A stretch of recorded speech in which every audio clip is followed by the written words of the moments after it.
then, of course, what was her name? The last girl. Oh, Sarah Christie? Yeah, Christy. She, in turn, of course, she was legal, so she. Right. So she could do hers.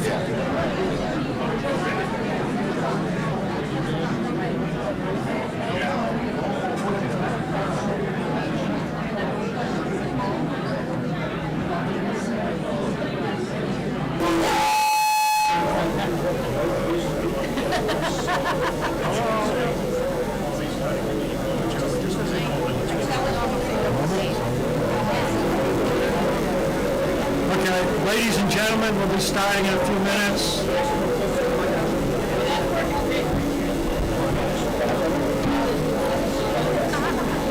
We're letting the line at the food get...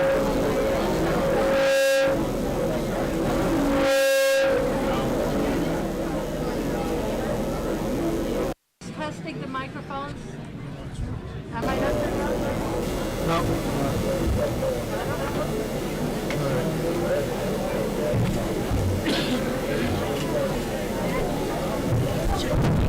Chuck, won't you? If you try to talk far away, we're going to get a lot of feedback. So if it's easy to hold it and talk, that's fine as well.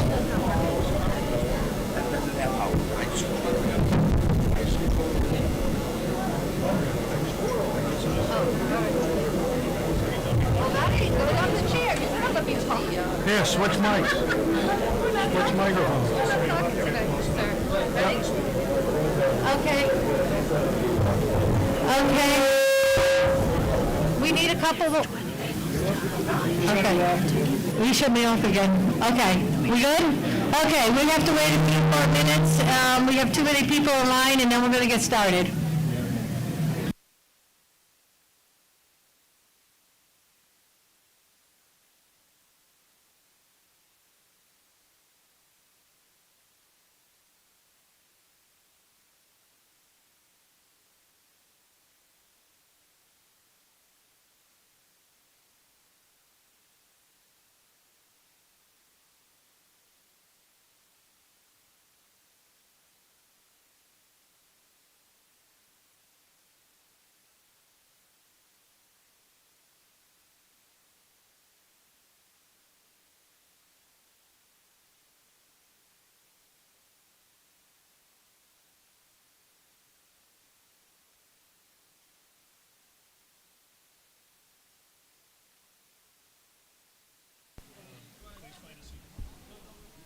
Please find a seat.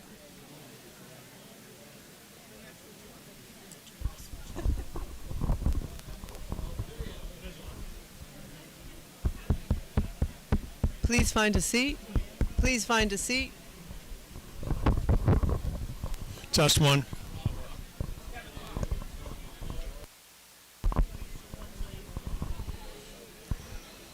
Test one. Test one. Test one.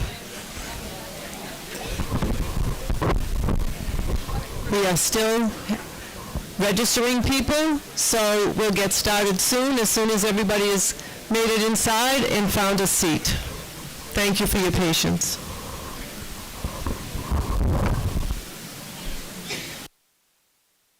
What am I doing? Please find a seat. I think you're good. Most people have checked in. Okay. Test one. Test. But you can go ahead and get started. Awesome. Thank you. Thank you.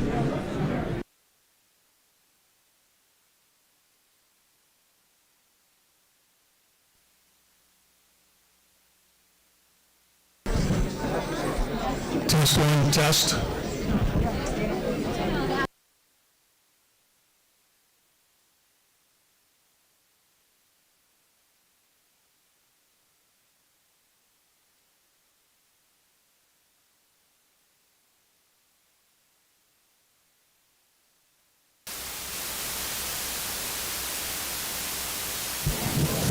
Test one. Test.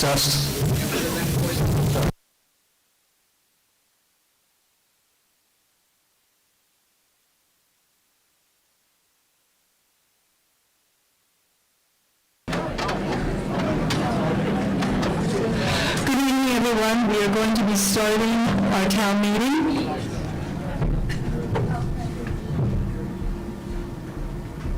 You have to get used to the mics and the way things are going to be happening.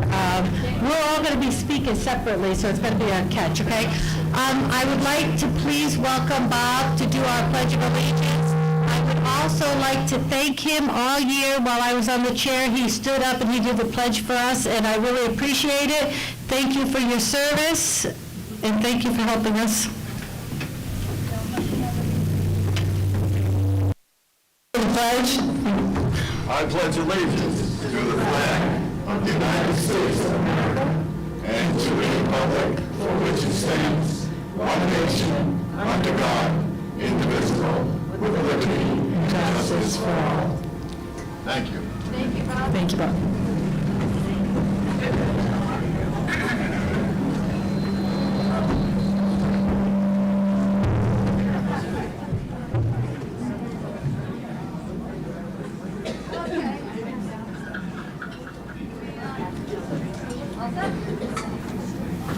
Okay. So I think microphone's going to be something we're all going to have to get used to because we all speak differently, okay? So when I open a meeting, I have some things I want to go through, but what's very important to me is I would like to make a statement. I'd like to start by apologizing for the March 4th Select Board meeting. What happened that night was wrong. The Select Board works for the people that have elected us, and we need to listen to what you have to say.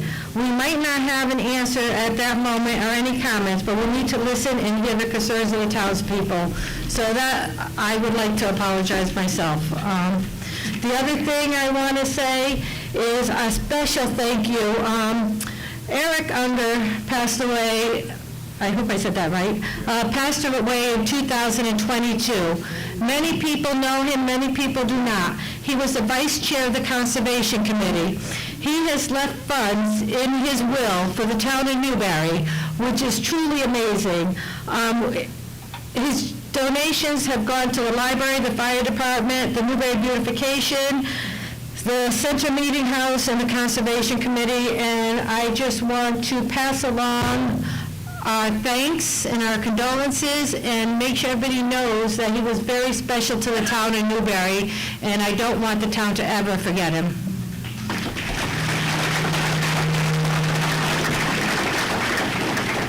Okay, now I'm going to do real business. I want to thank Vail Mountain for hosting us at the mountain this year for our annual town meetings, which they have done quite often, and we appreciate it. Newbury Beautification Center, I can't say enough. You feed us for this, and we appreciate it. Please give them a round of applause. They volunteer, they cook, they help us be so successful and make it through the end of the night. Sometimes it's a long night. I want to thank all the town department heads and the Budget Advisory Group for their hard work on the 2024 budget. It's never easy to do. They've done the best they can. Please thank them for giving their time. Our road agents, our fire department, our police department, we'd be lost without them. And now I am going to turn the podium back over to Mrs. LaVoy.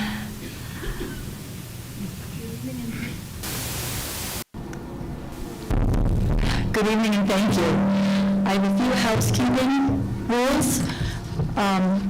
Everyone should have gotten a ballot when they came in, so when we do our votes, if you can hold your ballot up nice and high so that we can count the ballots. We also received some yes and no tickets. Some of our warrant articles may have a secret ballot. If they are, I will let you know. I will let you know what color we are going to be using. You will just take the ticket, rip it in half, use your selection, that will go in the ballot box, and then next to the ballot box there will be a trash box to put the other side into. At this time I'm going to read the rules of the meeting and then we will vote on them. Two other things, if anyone needs to use the restroom, go back down through the hallway and to your left. For voting or for discussion, we will have two podiums. We have one in the center column on this side and one in the center column on that side. So when people come up to do discussions, if you come up to the podium, we will recognize you then.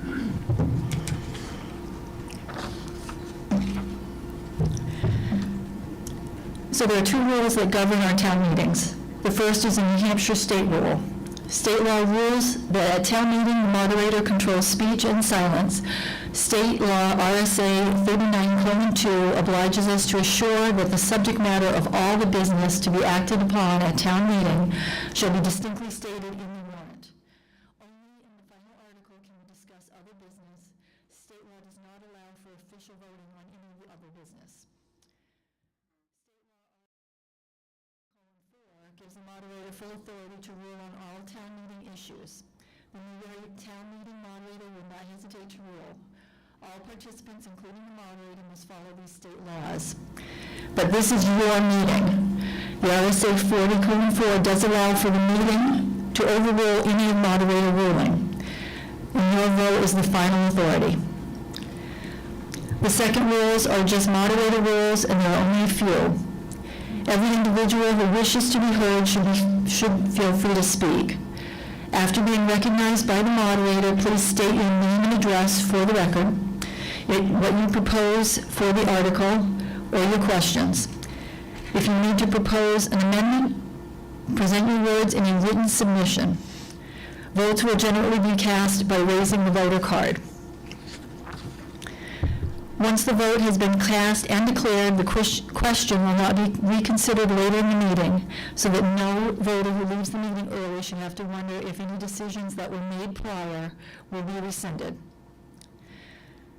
Also, I'm going to ask that there are no personal attacks on others, whether they are here or not. If there is a motion to call the question, it's a motion like any other. The maker of the motion will need to be recognized, and the motion must be seconded. The maker of the motion to call the question must be in line at one of the podiums before being recognized. And finally, we will now vote on these rules, and if you will accept them. Any voting yes? Okay, thank you. It looks like yes carries it.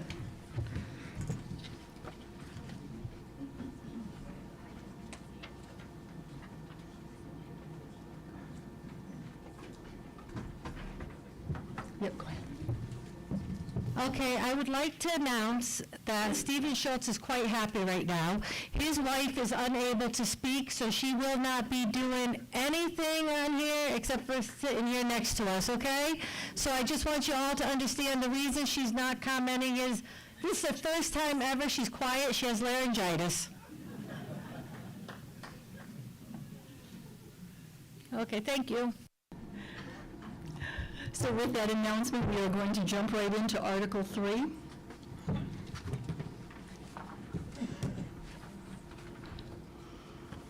So Article 3 is our general operating budget. And this is to see if the town will vote to raise and appropriate the sum of $6,107,938 as the operating budget for the general municipal operations. This amount does not include appropriations contained in the special or individual articles that will be addressed separately. This has been recommended by this board, and a majority vote is required. I'll move to adopt this article. I'll second it. All in favor? Aye. Okay. We're going to have Diane Riccadelli to speak on this article, please. Thank you, Chair, and thank you, Teresa. So I would like to start by thanking everyone for coming tonight, because this is a great showing to vote for your budget. And what we're going to do is we're going to look back on 2023, and we're going to look forward to 2024. For the 2023 operating budget, which includes budget, the operating budget was, can everyone see it? First of all, I should ask that question. Can everyone see? Yes? Okay. Was $5,599,703. Expended was $5,318,815, and encumbered was $6,082. Unspent funds were $274,806, for a budget variance of 5%. I would like to speak about what happens with unspent funds. They go into the fund balance. The fund balance is recommended to be between 5 and 17% by the Department of Revenue Administration. This is money that can be spent to offset the tax rate in the future or if we have an emergency. Last year, when we went to dip into the fund balance to lower the tax rate, unfortunately, it was only at 4.5%, so we weren't allowed to do that to offset your tax rate. But we're hoping by being very careful with our funds this past year and this coming year, that there will be more money in the fund balance should we need to lower the tax rate. The other place that we can put money, the other way that we can put money into the fund balance is by unanticipated revenue. So we do estimated revenues that go to the Department of Revenue, and if we underestimate and we end up with grants that we didn't know we were going to get or extra funds that come in, that also goes into the fund balance. Those are the two places that we can put money into the fund balance. And I just like to take a moment just to let people know what that is, because people say, well, can we spend that? Where can we do it? Can we spend it next year? It goes into the fund balance, and it keeps us safe from kind of an emergency. Okay, so here's an operating budget analysis over the past few years. In 2019, we had an operating budget of $4,153,630, and it was an increase from the previous year of 4%. The municipal tax rate that year, that's just the town's portion that we're voting on tonight, was $3.94 per thousand. And the total tax rate was $15.98. The total tax rate is comprised of 4 different sections. There's the municipal tax rate that we're voting on here tonight. There's the school tax rate, which is the local school. And then there's the state education piece, and there's the county piece. We don't have control tonight over the other 3. We do have control tonight over the operating budget and the warrant articles. So as you can see, over the past few years, the tax rate has been as high as $4.12, and for the municipal piece, and as high as $16.52. If you go back to, like, I think it's 2002, you had a tax rate of $20. Your tax rate has gone as high as $20 in the past, so anyone who's been here a long time remembers those days. What we have now is $13.05 this year, and we don't know what it will be this year until all of the records get to the Department of Revenue in October, but we're looking at, for 2024, with a budget of $6,107,938, a tax rate of municipal $3.92. So now, this is 2023's operating budget, $5,599,703. 2024, $6,107,938. This represents an increase of $508,235 or 9%. And if you turn to page 17 of your town report, we can go through what this represents. And this is when we will hear from all of the directors who have put so much time into planning their budgets. When I came in, we did a lot of cutting of the budget. Right off the bat, we cut 10% out of what we started with. And with the help of, is he here? Mr. Richard Wright is with us, Teresa is with us, and Jeff Estella, and they worked on the budget and made some reductions right off the bat. And then the board made more reductions, and that was after the departments made their reductions. So we think that this is a budget that we won't be cutting any services, but we will be providing what we expect in this wonderful town of Newbury. So on page 17, we've got your itemized budget. And the first set is, we can go through this, and if we can either hit the big ones, we can go through every one, whatever your pleasure is. So I will start with the executive, and from 2023, it was $357,095, and in 2024, it's $330,755, which is a difference of $26,340. It is a reduction. You may ask what that change is. You had a change in staffing with the new town administrator coming in, and so that, along with a rate salary change, comes insurance changes, all that comes with the staff change, and this happened to be a reduction. The elections, we have many more elections this year. How many elections are we going to have for 2024? 4? Okay, so that explains that increase of 15,915. Financial administration is a difference of 47,073, and that is salary increases, benefits, and taxes. There's a placeholder in the budget for salary increases. We're in the process of doing a wage study and performance evaluations that will be partnered with the wage study. So there is a placeholder on every place that we have a salary line of 5%, and that would be the maximum. It might be 1%, it might be 3%. When we finish the wage study, we'll have a better idea of where the wages fall. So that is part of the increases. Legal expenses going up by $25,000. Our actuals in 2023 were $57,826. So we know that we're spending a lot more in our legal line, and we needed to account for that.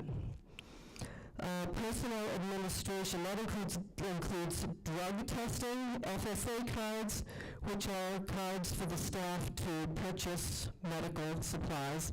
And we put the money into that, but we have to buy the cards. The town buys the cards. Staff rewards and the wellness program. Our planning board has an increase of $1,888, and that is due to salary and benefits. Zoning has a decrease, so they're spending less. That's always nice. General government buildings has an increase of $32,075. That's an addition. We've added some money to $10,000 to a salary line so we can start addressing some of the issues that we have with some of our buildings. I don't know if any time somebody wants to speak to any of this. Nope, just keep going? Okay. Cemeteries. This is an increase of $15,000 for restoration and cleaning, and we have a fence at the Marshall Cemetery that needs to be replaced. It's a very special fence. It's wrought iron, I believe, and it's we needed to put that in the budget. Insurance is Primex, workers' comps, liability, and it's based on the claims that we put forth. So we don't really have much of a choice on the insurance because it's Primex and it's grouped insurance, which all of the municipalities use. It's a little bit different than the private insurance. We get a better rate, but we are pooled with other towns.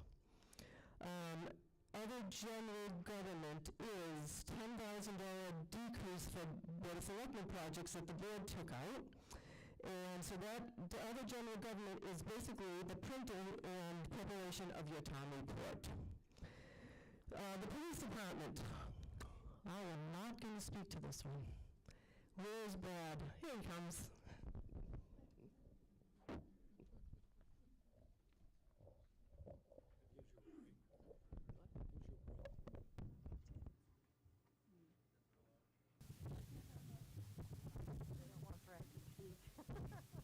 There it goes. Good evening. Hello. So, once again, I have an increase to the budget. I have a real building now, thanks to all of you, and I'd like to say thank you to all of you for that. It's great.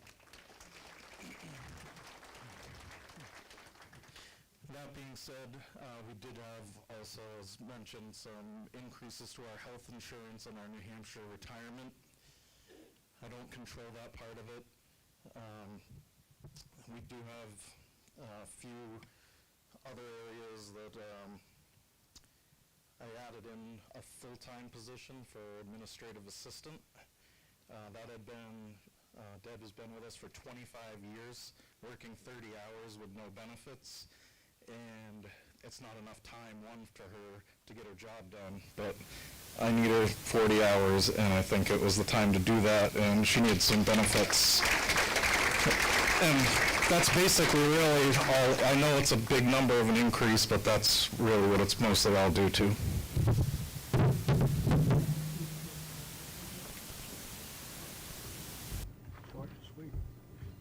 just walks away. Thank you, Brad. I don't know if anybody had any questions along the way. Nobody's raised a hand, so we'll just keep right on going. Next up is Hank, and he's ready, the fire chief. Testing. Testing. Is that on? Testing. Testing. Go. Okay, fire department budget is up, and I did calculations earlier. It doesn't jive with the book, but it's up about $11,500 from last year. And the main couple of items on that is a replacement of airbags in the tune of like $9,000. And they're old and that, and we have to rely on them. We don't rely on them every day and that, but if there's a crash out there on the highway or a building collapse and that, and we need the airbags to rescue somebody, we want to make sure they're in good working order, and it's time to upgrade those. Then the other thing is on the payroll side. We're getting more and more calls, and that it costs money to respond to calls, and that, and we're getting changing of staff in the fire department, and more people are training. It costs money to train. We do pay our firefighters for their time in training and for tuition. Luckily, the state of New Hampshire, I've sat on some committees and that, we've got it out there and got some of the tuition costs way down. And also, we've got some matching monies that the towns can get to help offset it. But I don't think I mentioned, I upped the salaries about $9,500 and that, and to give you an idea that there is money coming back to the town this past year. We've received $2,573 in some training money, both slight tuition payments and payroll payments. And I'm processing another refund for $3,656 and another one for $800, and that's what's on the books right now. So it takes money to train these people, but I've been out there aggressive trying to get as much money back to the taxpayers as we can. It doesn't show, because it shows the budget's increased, but yet we're generating some revenues back into the town, which would be in the fund balance, I believe, that money goes to. And that's basically the two places where the budget modified. I went right through it with a fine-tooth comb. I cut my electric down because Eversource is giving us a gift for 6 months of less per kilowatt hour. That affected, we, believe it or not, use quite a bit of electricity at the firehouse because the admin is all electric. The bays in that is oil. So I worked hard with the budget committee with Diane and that, and we shaved down as much as we could on it. So this is a budget I'm presenting for this year, and if there's any questions, I'm glad to answer them.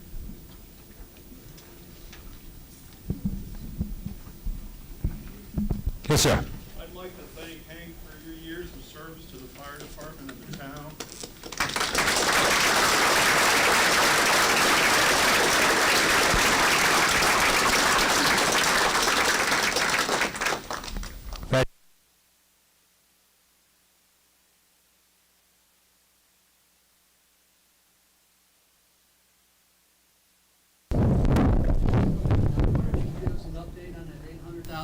Tanker that we purchased?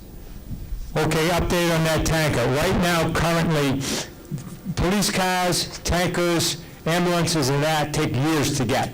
So the update is it's been processed and that it's going through the waiting line. The company randomly might buy a chassis, it sits until we're ready to go on the assembly line.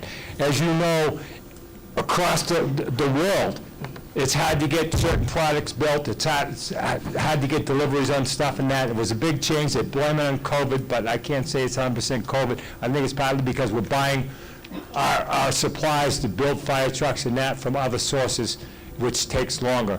So as we get updates, you can follow it. I know the new chief will probably give updates on that in his Newbury News and that, and keep the taxpayers of this town abreast of how it's progressing. We're not expecting it for another, like, over 2 years, 2 1/4 to 2.5 years, roughly. Don't quote me on that exact date. But we're getting, it's started, the process, and other communities have the same situation. Yes, sir. Will our pricing still be the same? Definitely, yes. We locked in the pricing. It will not be increased.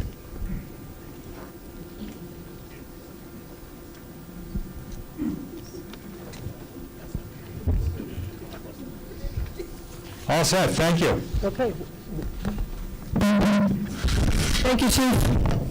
We'll have another opportunity to hear from the chief when we get to warrant articles. So where are we? We're at forest fires. Oh, I'm sorry, code enforcement, thank you. So the code enforcement was a decrease because in 2023, there was an assistant position in the budget, and our code enforcer didn't feel that that was a necessary position and that he would take care of that himself, so that's been removed from the budget. Emergency management is based on the actuals, and it is a difference of $875. Safety communications is our dispatch, and that has actually gone down, which is surprising, but I guess we're maybe don't have as many calls. I'm not sure how that, maybe Hank knows how they, do you, Hank, know how they calculate the dispatch? Yeah, mainly there's a certain, am I on? There's a certain percentage, don't quote me, I think about 60% roughly, that New London taxpayers pay because it's their dispatch center. Then they take the other communities that use the dispatch and figure out how many calls. The smaller community of Springfield and Wilmette, less calls than a Newbury and a Sunapee. And they come up with a formula to figure out by the number of calls in that and divide it out. And okay, do you want me to repeat? It's divided amongst the communities on the number of calls they go on. And currently, we didn't see any increases this year. The communications, they were able to get a grant, a large grant. So hopefully, we're going to see a simulcast unit on the top of this mountain, which is going to be great for public safety, because right now we have dead spots in town on our radios and on our cell phones. It's hard on some calls to run the call when you can't talk to anybody. So I'm not saying this is going to help cell phones, but it's going to help your emergency services communicate on that. That might see next year, they were able to absorb some of the fees for the communities into the grant. Next year, it might go up a little bit to things that we're going to have to pay for. Each community that is serving is served by New London Dispatch. Thank you. You are welcome. And next up, we have the Highway Department, and there is our director. Thank you. What's going on? All right, few easy ones first. We got the new cabin chassis in that we ordered last year. It's still probably about a month and a half, 2 months away from going up to have the dump body, the wing, the plow, the hydraulics, all that stuff put on it. The the one-ton dump truck that we ordered last year, we bought that right off the lot down in Manchester, so we didn't have to order that. We got a good price on it. Last year's budget, we wound up 7% under the budget because we had like $100,000 in block grant for road repair and paving, so we used all of that and we were able to cut the paving budget down and put it in the other side. This year's budget, 61% of the budget is just health insurance, wages, dental, all that kind of stuff, and 39% of the budget is actual operating expenses. I can pretty much go through every item, but just hit the highlights. Like I took $30,000 out of paving this year, but I got $33,000 in a block grant. So it kind of just came in the other way, so it didn't show as going over budget. We cut 5,000 out of culverts, because we had prices were good last year, so we bought some extra. We did great on winter sand. We still, winter hasn't been that bad, so we got some money left over. I'll probably still spend all that money on sand because it doesn't go bad. And the price is good. Right, Scott? Price good? He ain't answering. All right. Anybody have any other questions? I just want to thank you from a transportation standpoint for taking extra Oh. roads in the town of Newbury for what, Thank you. Thank you. The guys do a great job. Anybody else? You got any questions? You good? Okay. Wow. Yep. You know, I know other states, I don't know if it's an option for us up here, instead of seeing they use beet juice. Use what? Beet juice, like Colorado and There's all kinds of stuff out there. There's beet juice, there's stuff from alcohol from distilleries. Thank you. But we use the salt and sand. Yep. We've tried some of those things in the past. And it's just been very effective for us. Yep.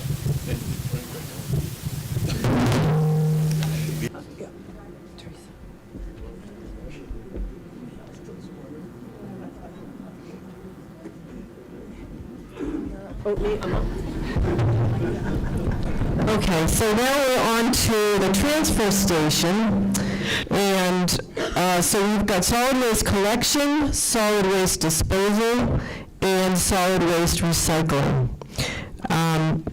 This is wages in the facility, taking away the trash and the demo, and church is not here.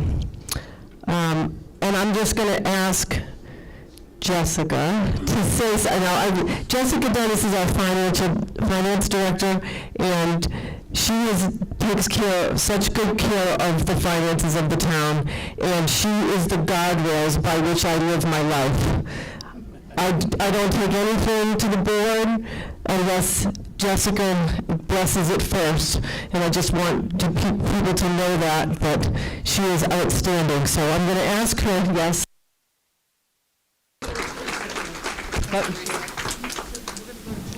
Oh, okay, we'll go to Lisa first. Just a reminder, if you have a question, if you can step to the podiums and to the microphone so that everybody can hear you. Thank you. Thank you. So I just wanted Jessica to speak about solid waste recycling a little bit.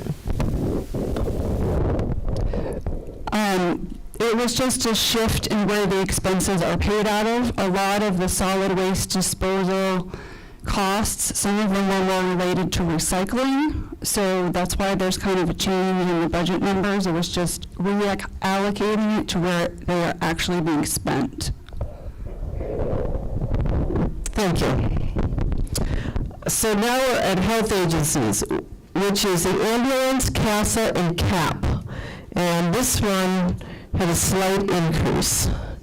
And then following that is welfare. And I know I've had a lot of people ask me about welfare and why it's gone up so much.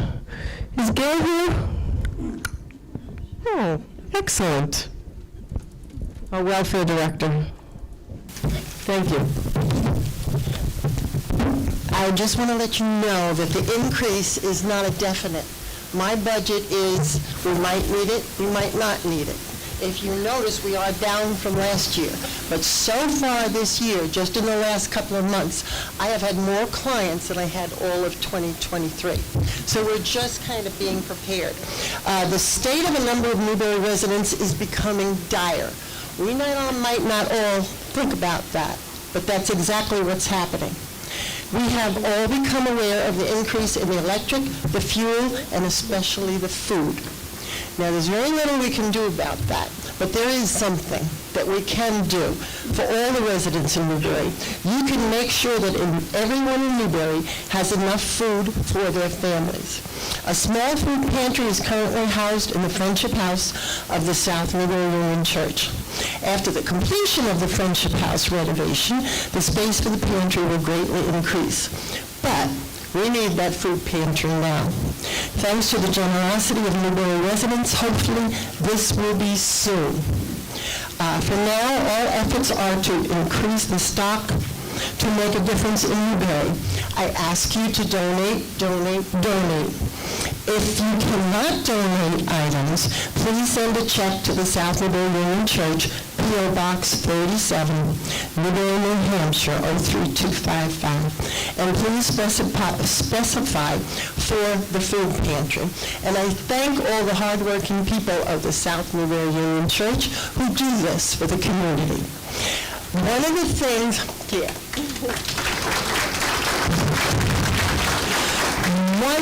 things, as you leave, there will be a form out there, food pantry, with some suggestions. We don't need any more Goya beans. We've got a lot of Goya beans. But we need SpaghettiOs, spaghetti and meatballs, ravioli, and hamburger. We need all the essentials. We need soap and laundry detergent. We need everything. So please think about this and donate. And any questions, please feel free to call me.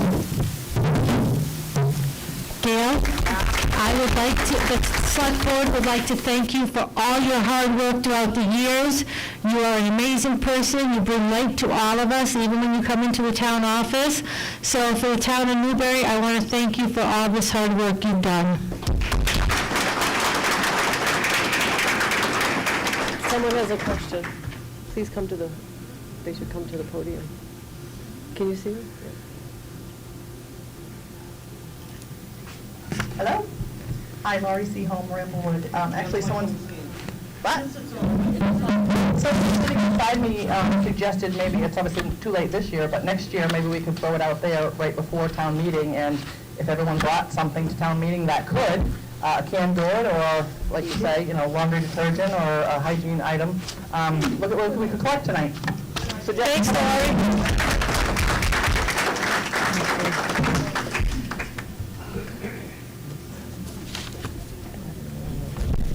And I would like to add, we did advertise this year to bring food tonight, and obviously fell short of the advertising. I think it was in the newspaper a couple of times. But that's a great suggestion. Okay, so on to Parks and Rec. And that is a decrease mostly because of the salary. I haven't been here long enough to know all the things that go on with Parks and Rec because we haven't really done anything since I arrived. So we'll take a look at that budget this year, and we've also have a sign-up sheet by the door, both for Old Home Day and for Parks and Rec, if anyone would like to volunteer to be on a committee that helps plan things that happen over the summer with the rec department and Old Home Day. So if you're interested in volunteering, getting involved, please leave your name and your email address. Next up is the library. And who? Oh, Leah, thank you. Hi, can you hear me? Yep.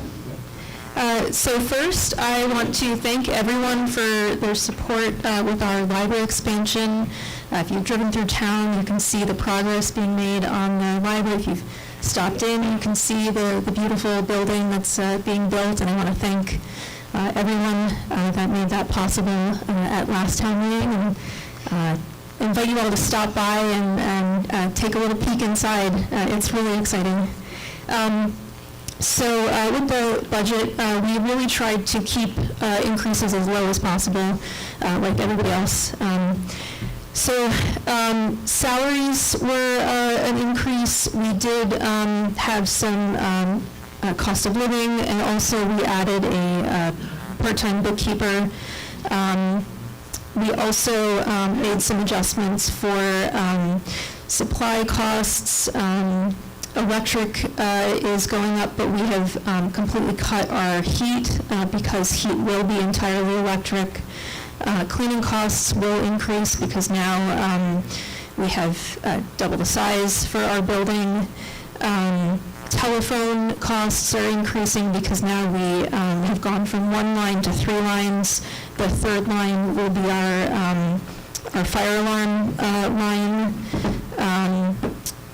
There is an increase with our acquisitions, which is our book budget, because part of our book budget is our e-books, our downloadable books, which it covers 2 databases that everyone has access to, and we are seeing roughly, I would say, a 40% increase in usage with that, and so that with that usage comes increase in costs.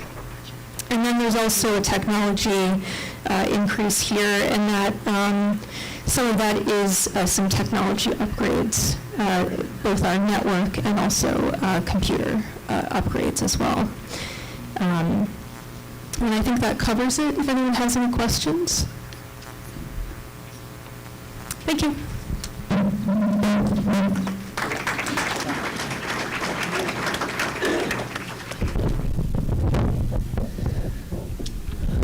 Other general government is the info booth and the Historical Society. The Conservation Commission has a reduction. Is someone here from the Conservation Commission wanted to speak to that? I see a hand. I think it's Catherine.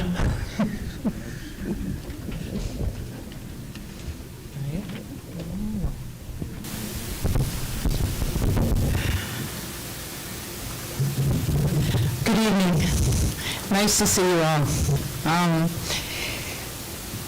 Don't forget when you come up here to say your name. I'm Catherine Holmes. I live on 167 Bay Point Road. And so the Conservation Commission has been very busy, and we always are. I would like to report that we have revised our tree application, and we plan to have that up and going by the 1st of April. We have an expedited application for dead and diseased and trees that are harmful, dangerous, so your tree can come down faster. And we plan to, one of our goals in 2024 is to do a new natural resource inventory. I'm sure you all have seen the books that we put out in 2008, and we're about to work on that. The Conservation Commission has been very busy with a lot of DES permits. We've been concerned about Lake Sunapee, Mount Sunapee, and pollution all around, and so we work very hard trying to educate people about best practices.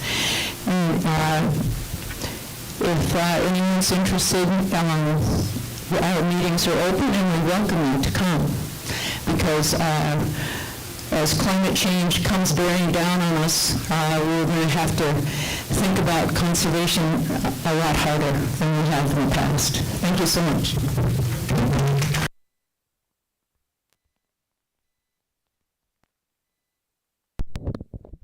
So here we are, close to the end.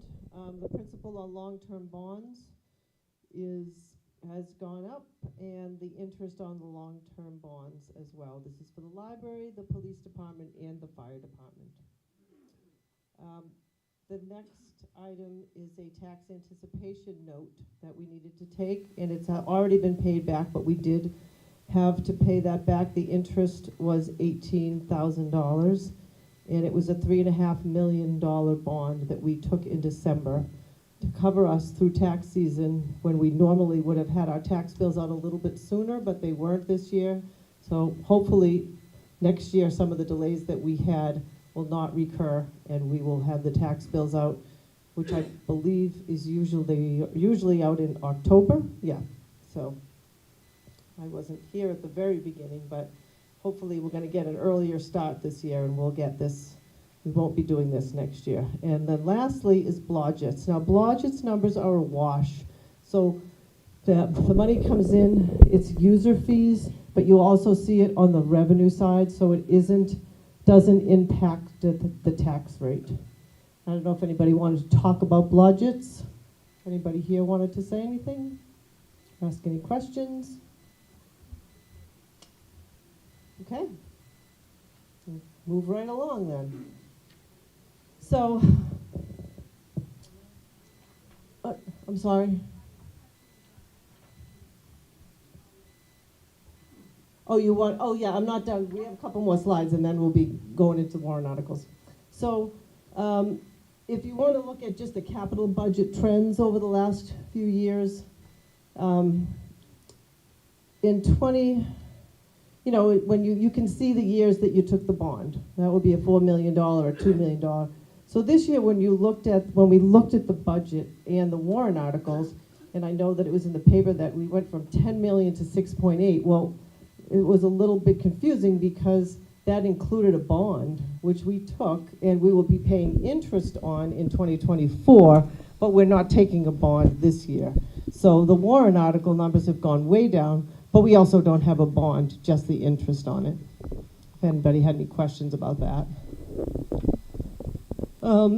And here, I know that people have, yes.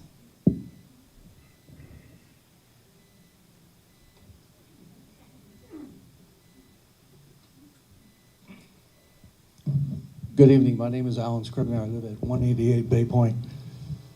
Are these bonds carrying a one-year interest rate? Or what's the maturity on the bond? And what the rate is on the maturity? 20 years. I think and I do believe it's in the town report. You'll just have to look up the page numbers. So traditionally, a bond carries an interest rate during the maturity of the bond. So why are you talking about there's going to be increases on the interest rate on the bond? I'm confused with what your question? You said we have bonds. A bond has a maturity. Yeah. Parallel to that maturity is an interest rate, fixed. Right. So you're telling me that we've got a fixed rate, interest rate, but the interest rate is going up each year? No. Go ahead. I think what she meant to say was the payments are more because there's another payment. There's 3 payments now. Previously, we've been making 2. The interest rate doesn't change. I think the way you explained it. Oh, okay. So, I see. Because we had 2 bonds before, and now we have 3. Okay, I didn't understand your question. I apologize. All right, thank you. You're welcome.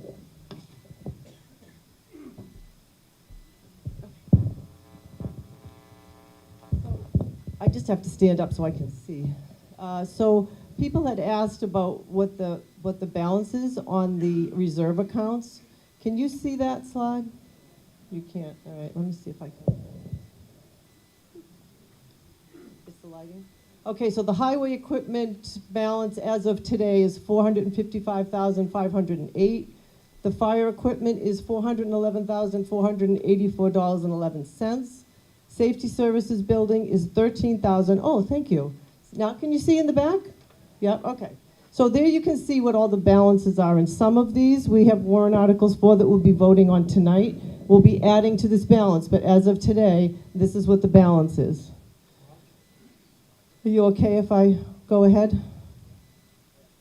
All right, and here is the general expendable reserve accounts. As of today, you have dock repairs, town buildings, office equipment, milfoil, cemetery maintenance, fire department PPEs, paving, and grant.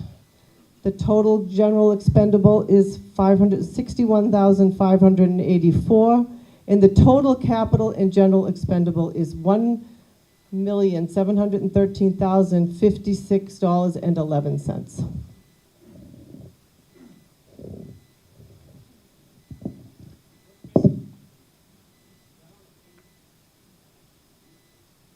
Yeah, what page? Hold, please.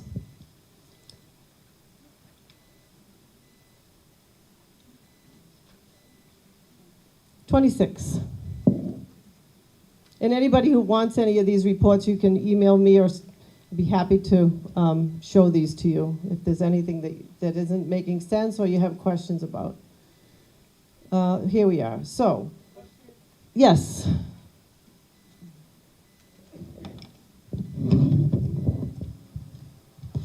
Hi, I'm Steve Boulanger. I live at 50 Bly Hill Landing Road.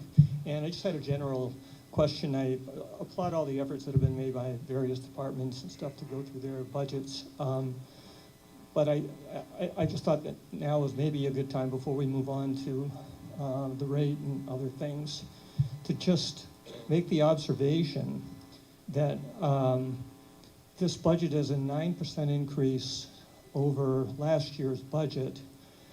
It's also a 15% increase over what we actually expended last year, which is a really big increase. And I don't mean to say what specifically could be done about that, but this seems like just an extremely excessive amount of money to ask the taxpayers to be paying in the form of an increase of 1 year, 15%. That just strikes me as very excessive, and I feel like, I can't support it. I think we need to go back to the drawing board and see what we can reduce out of this budget. Anyway, that was my general question, and I don't mean to impugn anybody else's work that they've done. It's been great work and so forth, but it just seems to be too much to me. Thank you.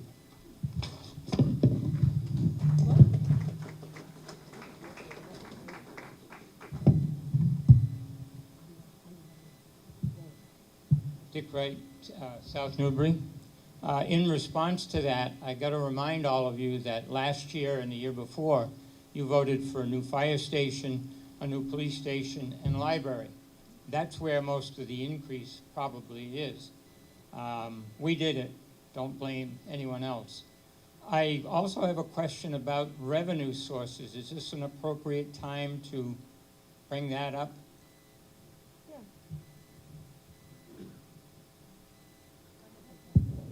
Yes. Okay. This goes back a little bit in town history. Recently, it was reported in the Inner-Town Record that the old highway garage had been sold for $62,500. The original amount was supposed to be $125,000. I questioned that at a select board meeting initially and was told it was because the town doesn't have to pay the transfer tax on the sale. The transfer tax for a town, I believe, is 0.75, not 1.5. That's $938. Still pursuing the issue, I asked the town administrator for more information. She showed me a copy of the town's check to the town for $117,250, plus a copy of the settlement statement showing a balance of $114,312 after the real estate agent fee of $7,500. However, if you look in the town report under revenue sources, it only lists $148,055 for the sale of the property. And so my question is, can somebody tell me where that $33,743 is?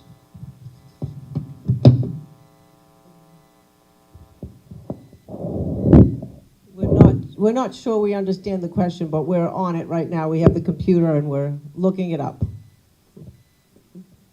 And so it's going to take a little bit, but Jess will see what she can find through all of our records. I know that you came by and I did give you what I had, all the records that I had, and I thought that the answers were in there, and apparently they weren't, so I apologize for that, because we can do a very detailed audit of that and say line by line, and I'd be happy to do that. We can do that tomorrow. I apologize. I thought what I gave you.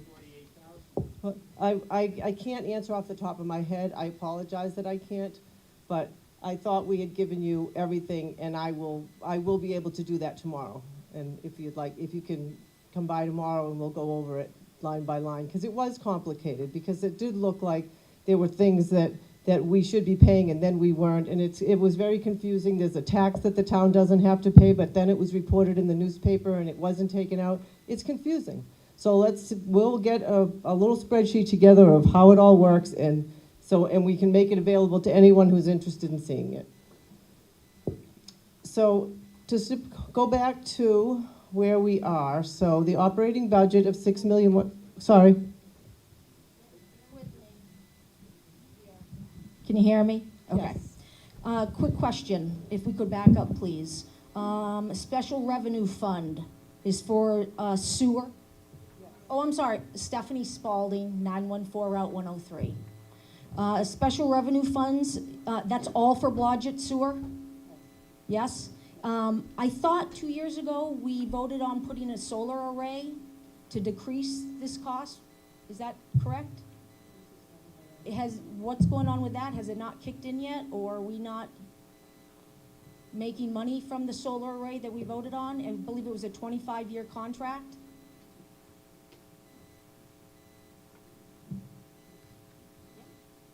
Mary Fuller, Energy Committee. So you are correct. We did install the solar array.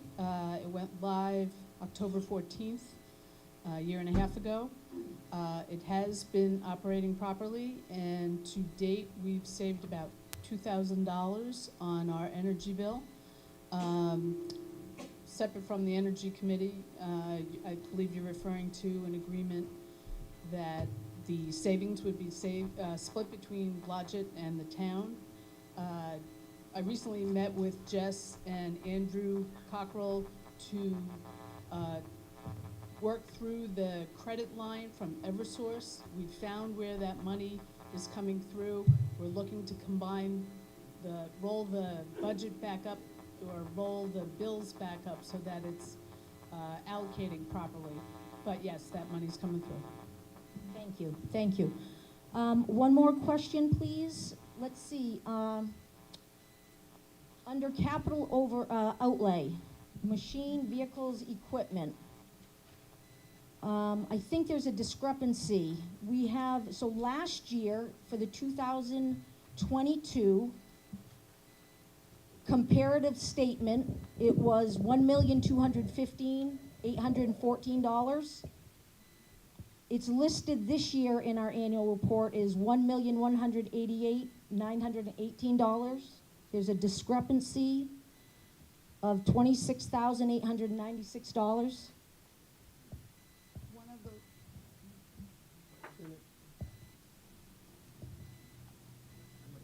One of those warrant articles last year didn't pass. Okay. And then my last concern. Diane, this was very informative. You referred us to page 17 and 18, which is a comparative statement.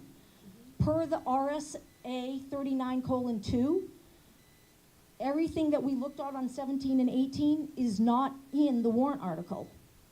RSA 39:2 states, this is to assure that the subject matter of all business to be acted upon or voted on at the town meeting shall be distinctly stated in the warrant. So everything we reviewed tonight is in the white on page 17 and 18. It's a comparative statement. None of that is in the warrant article. I'm just concerned about that. Okay, so when we submit our reports to DRA, which is Department of Revenue Administration, they actually require that we don't put all of that detail on the warrant. And following tonight's meeting, we will be preparing a statement that goes to DRA that has everything that we've looked at on page 17, 18, and 19, which this is how we report to DRA. The board approves it, and it is line by line according to this document that you see on 17 and 18. And that becomes our official submission to DRA of what we will be spending that year. So there's a lot of checks and balances along the way. Sure, I understand. Thank you. You're welcome. For the last 25 years that I've attended every annual meeting, it's always the budget, the operating budget, and appropriations has always been itemized out. I understand. Yep. Could I make an amendment to have this put in, like it always has been? I don't know that DRA is going to be pleased with us because they asked us not to do it, so I will check with them, and I'll actually check with our attorney tomorrow. So do they, every year they've asked not to do it, but we have historically? I don't know, because I wasn't here. I only know when we talked to them about preparing the warrant, they made that specific request. Well, could I get a second motion for amendment to have the verbiage, the words in warrant article exactly the same, and add line items and itemized operating budget? Stephanie, we haven't opened the floor up for discussion yet. Oh. So after we've had everybody comment and discussion, we can talk about amending the article at that time. So it's done after everybody speaks? Diane wasn't finished with her presentation yet, Very good. so Totally I'm gonna let her understand. finish. Yep, thank you.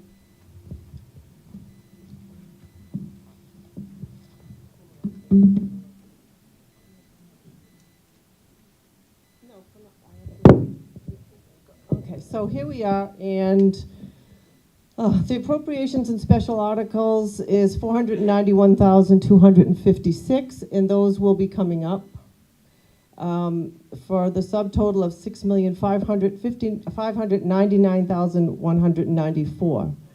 There's a credit of a fund balance voted surplus also in the warrant article. This is the transfer station warrant article that has been discussed since last year, moving that money. War service credits are for people who have served the country.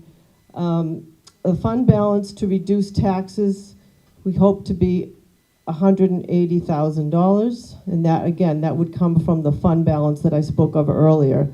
The overlay is, because we're going into a reval year, the overlay is to cover abatements for when people get their tax rates, their taxes. Our estimated revenue is $1,878,586, and Jess and I both agree that we are very conservative with our revenue estimate, so we think that that's a very safe number. Again, it's an estimate. So the net required tax effort is $4,719,758. The tax base projected is $1,202,624,767, which with a projected tax rate of $3.92 per thousand. What does this mean? This means for Newbury's municipal tax rate is projected to increase by 12 cents per thousand, from $3.80 to $3.92. I want to say this again. I know you hear it a lot, but the tax rate is made up of 4 parts. This is just the municipal part. The other 3, which we do not have control of at town meeting, are state education tax, county tax, and local education tax. So when you get your tax bill, it would not be $392, it will be something else. After we send all of our records to the Department of Revenue, they compute all the other taxes to come up with our tax rate. And that was all that I had on the budget. Thank you, Diane. So at this point, we will open up for questions and comments. Stephanie, at this time, if you would like to do the amendment.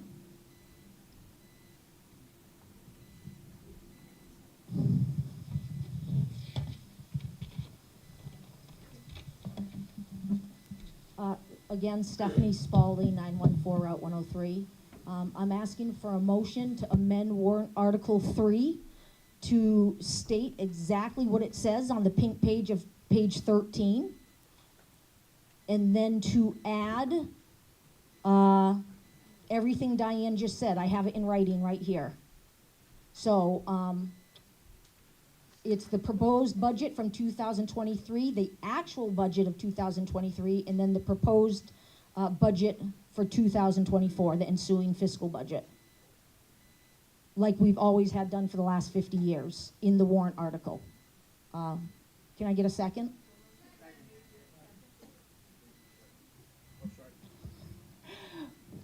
Motion has been made. Do we have a second to that motion? Oh, sorry. Please stand and state your name, please.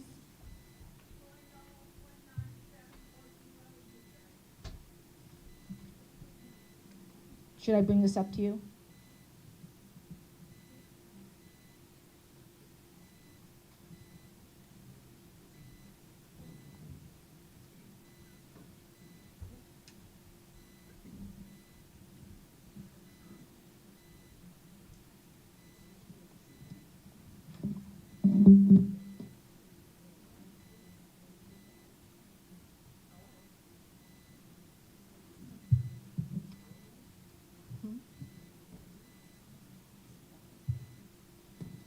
Okay, so amendment has been made that going forward for next year,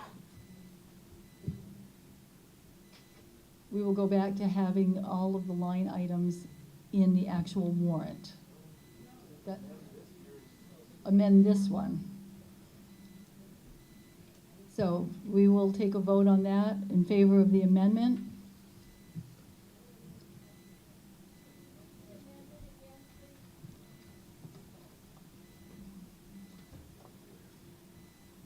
Stephanie, would you like to speak to that again?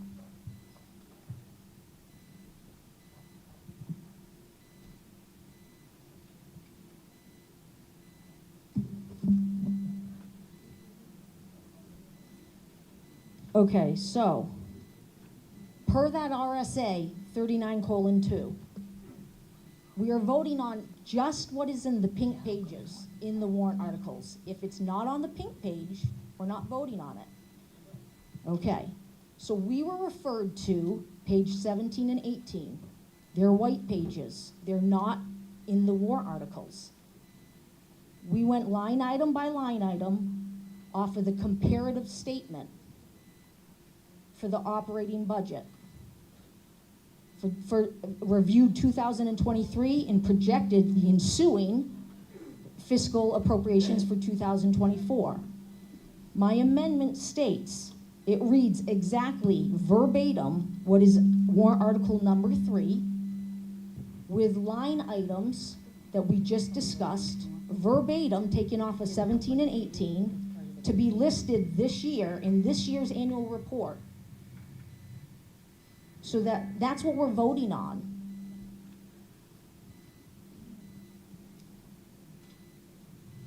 Any questions? If it's not in the warrant article, we're not voting on it.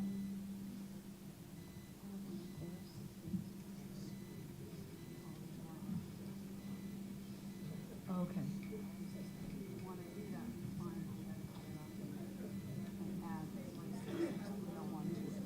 It did, I did. Okay. It's on. Okay. Okay, you want, should I read it?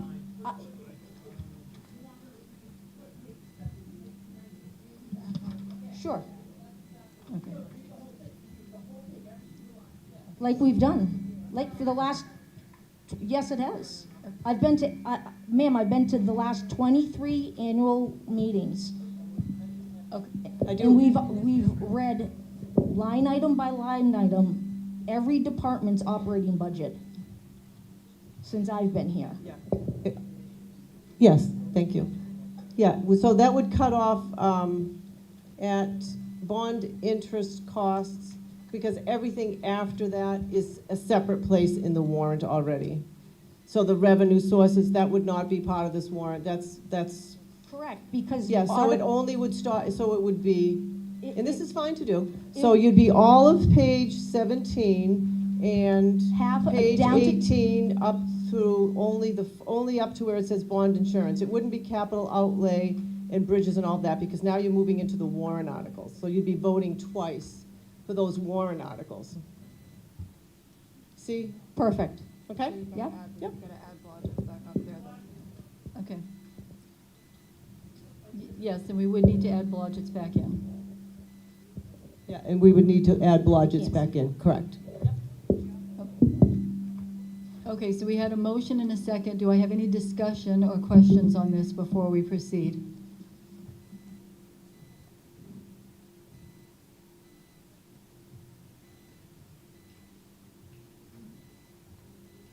Dick Wright, Newbury, South Newbury. I think the question is, do we follow the RSAs, or do we follow a recommendation by the Department of Revenue Administration? Historically, we've always had this in the budget, and it should be read. I was going to question the issue at the beginning because I was told that the town administrator wasn't going to read it. She beat me to it and did it, so I didn't complain. But I think everybody that comes into this meeting, many people cold, getting their town report handed to them for the first time, and then be given the option of only voting on the total is wrong, and that the itemized expenditures need to be read and part of the warrant so that those newbies just seeing the budget for the first time can actually understand what they're voting for. And I think that's what Stephanie is asking us to do, and that was going to be my motion, but I have seconded hers.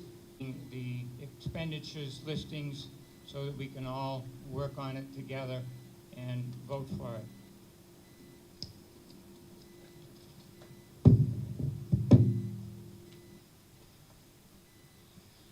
Do we have any other questions or concerns before we take a vote on the amendment?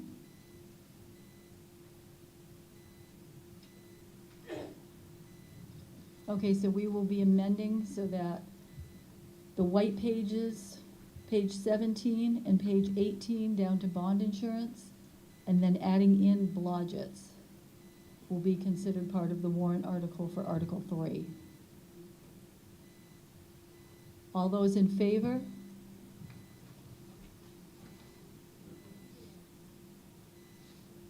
Okay, amendment passes. So at this time, I'm going to open it up. Oh, sorry, any opposed? Thank you. So the amendment will pass. Are there any questions on Article 3 as far as the budget is concerned?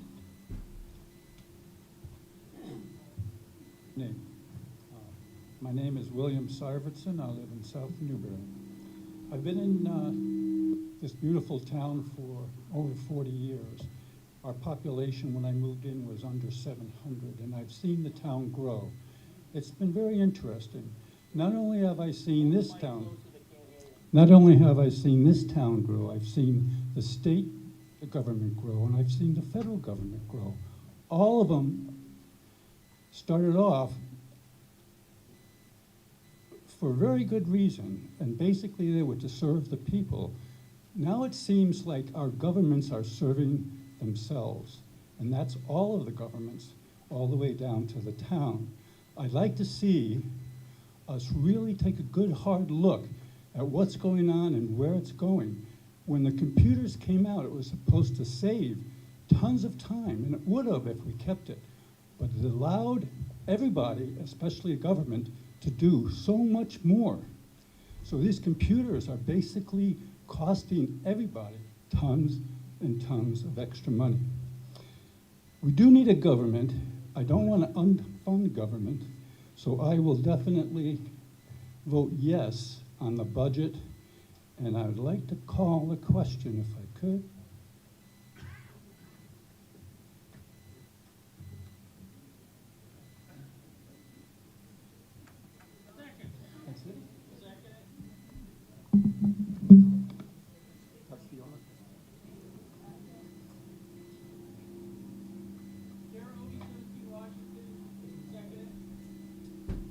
Okay, we have a call for the question. So at this time,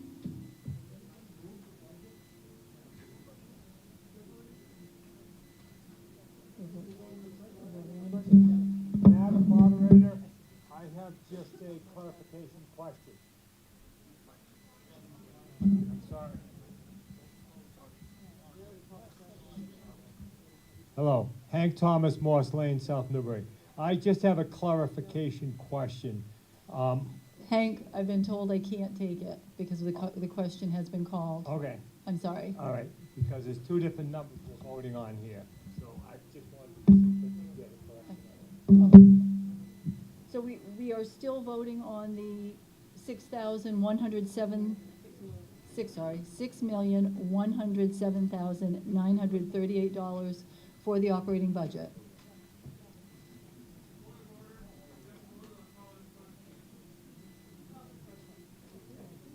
Someone already called the question.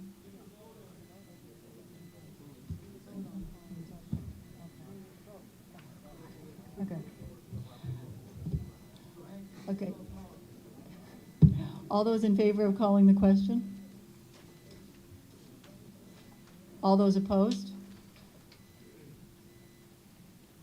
Okay, the question has been called, so we will move to voting on the warrant Article 3. All those in favor, including the amendment? All opposed? Okay, budget is approved.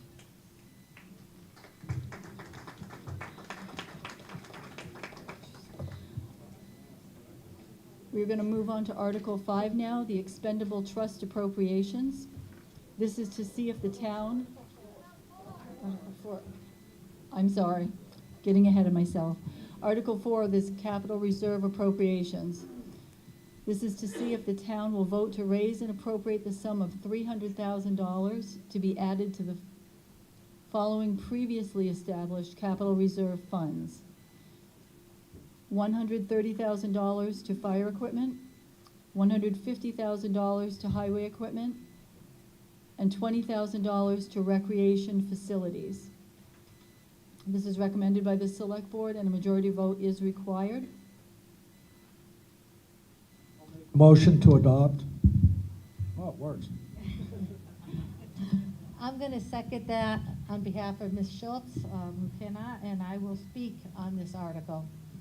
Every year we ask the town to put money into this account. The funds continue to increase yearly so that the departments can draw on that when needed without dramatically affecting our tax rates as the citizens. This is something that we do every year for the fire. This is something we do every year for the fire equipment, the highway equipment, and the recreational facilities. Does anybody have any questions in regards to that? May I address this, please? I fully support the fire department, the highway department, and they should have what they need. They really should. The fire department has a budget right now of $352,000 for a part-time fire department. The highway department, $1,137,000 plus. That's plenty of money, and I don't know why we have to keep adding more to basically I would call it a slush fund. So I cannot support this. Thank you. Are you speaking on that? That's the ending balance right now. Right now, just so you're aware, our ending balance is $411,484.11 for our fire equipment. Bear with me a minute. Our highway equipment is $455,508.71, and our recreational facilities is $133,925.40. Keep in mind, I know that people question this, but when our departments do their budget, they don't expect the equipment to just break or that they need something. So when something comes up that they haven't budgeted for, they're able to go into this and be able to buy what is needed for their safety or for their equipment without increasing our tax rate. And it's very important that these people have what they need because they serve our town. So with that, I'm gonna go ahead and open it up and we'll go from there. Cal, did you want to speak? Yeah, I just wanted to just bring up the fact that I know we're looking for, what, $150,000 for the highway department. A new grader is $750,000 now. So that's kind of a big nut to crack if you don't have the money tucked away. Thank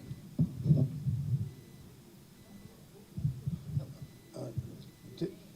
Dan Wolf, Bowles Road.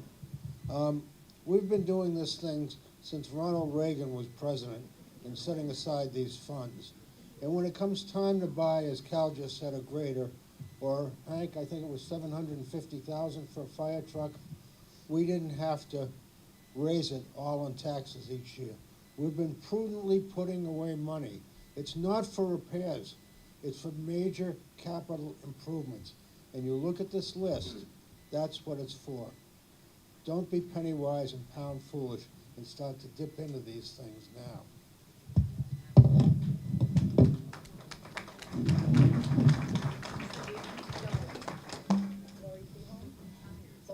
Use the one on the podium. I just have a question. I probably should have asked it before we voted on the budget, but recreation facilities for another $20,000. I guess we need some clarification, or I do anyway, as to what are we doing with the budget now? It's obviously increased or anticipated for $115,691.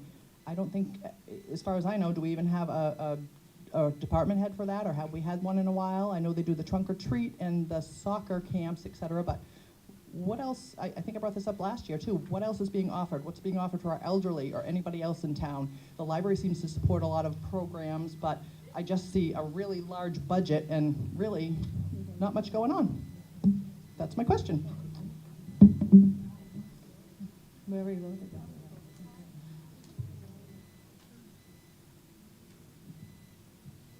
Okay, because the question had already been called, we will not be addressing that at this time.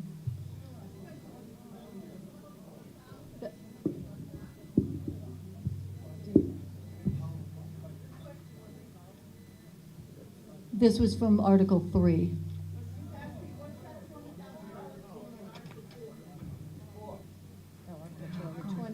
Oh, the 20,000. My apologies.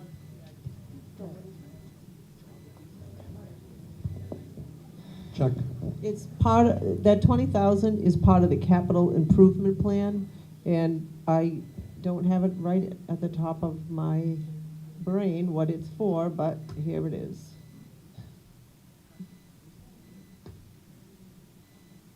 So.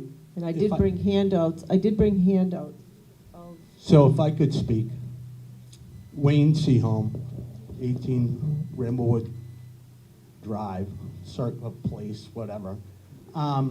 So what Mr. Wolf was stating is that the money that we're putting in to these separate line items here is A, so we don't have to come back and go, yeah, we need an $800,000 truck, and we didn't put any money away to buy that. So now we're going to increase the taxes, or we're going to have to take a loan out, and that's what happens. In regards to the $20,000 that goes up on the recreation department, we put money away so that we could originally have that soccer field, and that we could use that money to put that pickleball and the basketball. And we didn't have to take a loan out to get that done. We all voted on that money to put in those fields. It's not like they're taking money and it's disappearing. It's there, and they can't spend it until we approve what they're going to do with it. If they want to, at time they was talking about another baseball field up on the top side of that soccer field we have that's by the dump. Well, when that time comes, they're going to need that money to make that field. And that's what this is for. It's just simply putting away to the point that someone says, we need something, and we have a little money to do it, let's do it. And we don't have to appropriate cash out of our pockets or a loan to get it done. That's what all that money's for. Whether it be the highway or the new fire, like Hank wanted $800 for that fire truck. We didn't have to make a big loan for that. We all agreed to take the money out of that reserve fund that was there with the money in it and buy the new truck. That's all we're talking about. So please don't cut that line. I concur as the gentleman before me previously. I'm sorry, I'm John Kaiser for 9 Sleepy Street in Newbury.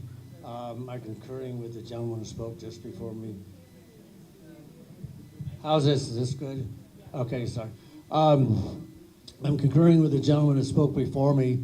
We're basically setting this aside as a rainy day fund, so if prices go crazy like we've seen in the last couple of years, or God knows whatever unforeseen, we're covered.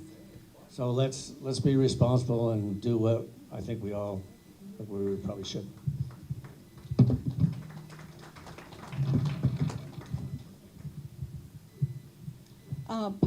Can you hear me? Polly Lowe, Winding Brook Road. We could have another $750,000 roughly in that reserve fund for the fire equipment. But let me tell you what they did. They took and wrote a check to save $33,000 on the final cost of that fire truck in 40 months. They wrote out a check for the full $50,000. We could have been earning minimum $75,000 in interest for that. They don't know how to expend these funds, is what I'm telling you. We keep adding to them, but they foolishly expend them the wrong way. And the select board, I talked to Dennis on this, about it, so I knew all the facts. I said, Dennis, no. But, excuse me, I shouldn't have mentioned a name. But I was told that the legal department said, oh yeah, that's fine. Not mentioning names, legal department. But I'm telling you, the way they expend these funds, someone should be following them because it's not financially responsible for what they're doing. I'm not saying don't put funds in these capital expenditure funds. I'm saying now we have to do it because they wrote out a check for something we could have been making a lot of interest on, $75,000 minimum, and still had that money in our hand. You never let go of money like that without keeping control. We have no idea what happens if they don't come through. We're out the money, and now it's legal fees to get it back. So watch how they expend, and I'm saying this to the select board too, because they had to say yes to that expenditure. Thank you. Dick Wright, South Newbury. It is a good idea to have expendable trust funds.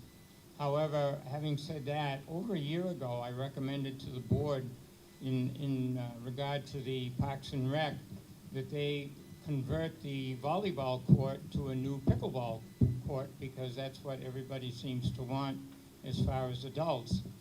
That money that we put aside in this expendable trust fund could go towards doing that, and I would urge the select board this year to show true faith and justice to the system to convert the old volleyball court that nobody uses into a pickleball court and use some of this money instead of socking it away.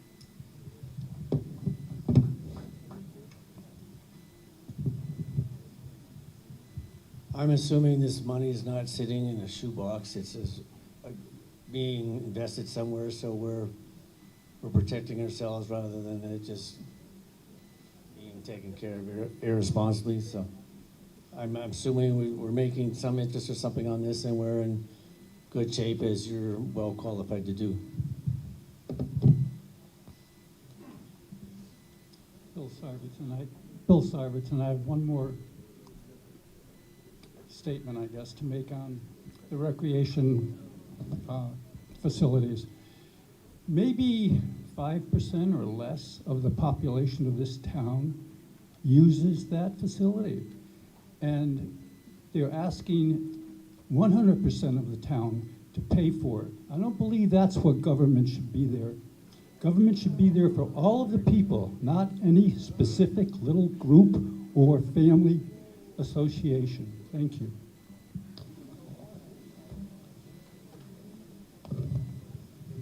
Dan Rolfe, Bowles Road. For the last questioner, all of the funds are maintained by Bar Harbor Trust Management. If you look on page 27, you can see how they're broken down in here, and they are all earning interest. I guess I'm gonna let the recreation field go, and I'm gonna call the question. Thank you, Dick. Do we have a second? Please state your name.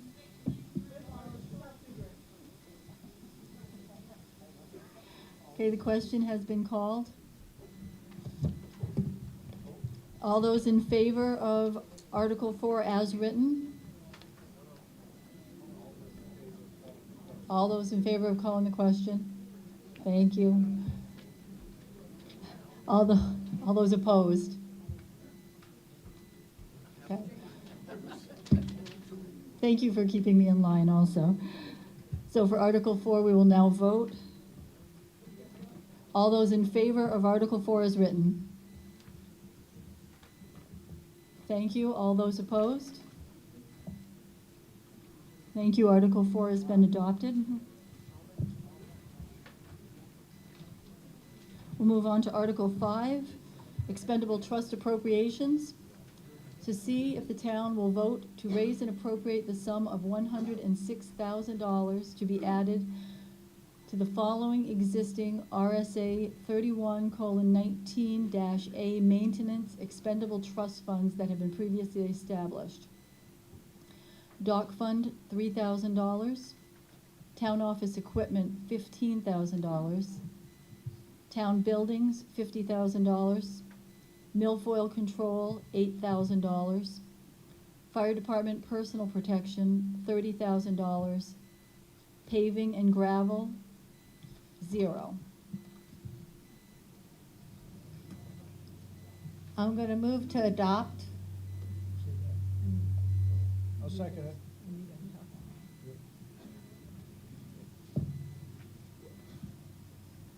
I guess I'm supposed to want to talk on it? You're All right. supposed to talk on it. All right, Article 5, to expandable trust. We have it all listed in the book. The docks is at $3,000 now. Total amount that's in that will be $52,983.94. Town office equipment's $15,000 to go into it. It's $58,211.36. Town buildings, we're asking $50,000 into it. It'll be at $58,168.16. Milfoil control, asking $8,000. There's $3,628.32. FD personal protection, we're asking $30,000. That'll make it to $81,895.15. Paving we're asking nothing there, but it'll end up with a total of $315,187.68. So all of these are, I gave you the totals of what's there, so as well as what we're asking for. The milfoil, they'd requested $10,000. We dropped it down to $8,000 is what we've been currently doing. The paving, we have enough. With highway, we've decided we had enough in there for now. So we're asking for the total amount to be accepted. Oops, I stand corrected. My writing isn't as clear. Under personal protection for the fire department, it is 61, not 81, so it's 61,895.15. It's my writing, I'm sorry.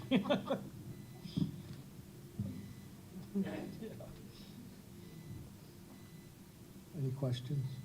Okay, any questions? Catherine Holmes, 167 Bee Point Road. I'd like to address the docks. Best practices for bubblers on our town dock, one in Newbury Harbor and one in Blodgett. It's very prudent to have a timer on it. It only needs to run a few hours a day at the most. Secondly, a thermostat. And when you have a thermostat on a bubbler, it will shut off at 32 degrees. And this is very important because when it's 55 degrees out and the bubbler is running, it opens vast areas of the lake. So I would recommend for the town to spend some money of that dock money for timers and a thermostat. And that's very prudent, and it'll help the dock. It won't be churning the water around the dock all the time, or turning up the water and filling the water column with sediment. So I would like our town leaders to be prudent about that. Thank you. Catherine? Teresa? As far as response to that, we've had timers on it, we've had shut-offs on it. People go by, shut it off when they feel like it. The timers are gone, they're broken. We've replaced them, and right now, this year, the timers didn't get bought and put back, and neither did the switches. So we apologize for that. That is our intent to do it again. But if people would please, if you see somebody break it, let us know. They are expensive, they aren't cheap, and we'd appreciate that. Then we can deal with it. Thank you. Hi, my name is Shannon Perry. I'm on 87 Southgate Road. I'm a little concerned with the paving and gravel at 0. Our road is a dirt road. We've had a lot of issues this year on our dirt road. I leave for work at 5 a.m. in the morning when it's pitch dark, and there was actually a car stuck completely in the middle of the road, and we live on a street with no lights. So it's almost impassable multiple times. I know the highway department has tried this year multiple times to fix it. We're told there's not enough stone, there's not enough money in the budget to actually fix it. The gentleman I spoke with from the highway department said he's been working on the road, trying to fix our road for 20 years. That's probably part of the problem. We shouldn't have to keep coming back every year and expecting these people to, every time it rains, to put gravel down, gravel we don't have. I'm just concerned that for the safety, we've spent millions of dollars on emergency equipment. School buses were unable to get down our road. FedEx couldn't get down our road. Like I mentioned, a car is already stuck in the middle of the road in the pitch dark. And if people are sitting here saying, well, you chose to live on a dirt road, but I would be concerned if I were you as a taxpayer, if it's been 20 years that we are putting money into people coming and fixing the road and fixing the road and fixing the road, and we're still having issues. I just think that we ought to appropriate a little bit more money and actually fix these roads so these guys don't have to be out here every single rainstorm. Kids don't have to walk down a whole muddy road just to get on the school bus. We can actually get fire equipment and safety equipment to the houses on Southgate Road and other houses that live on dirt roads. We spent all this money, and I can tell you the response time on our road for emergency equipment is almost nothing. It should be embarrassing after all the money we spent. So, thank you. I hope more money is put towards paving and gravel and is taken seriously.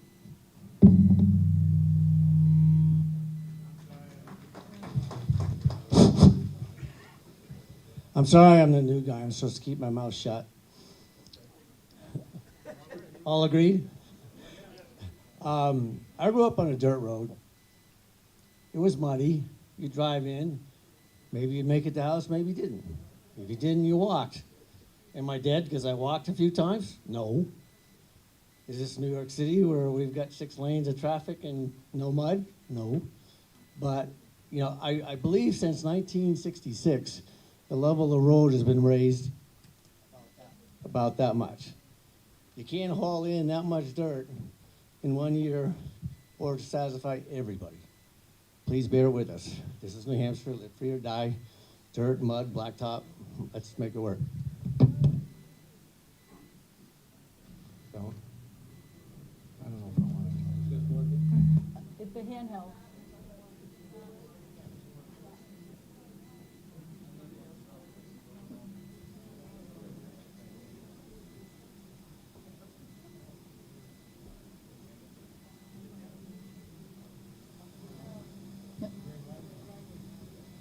Anyway, I live on 56 Southgate Road, and I can verify what that lady has said.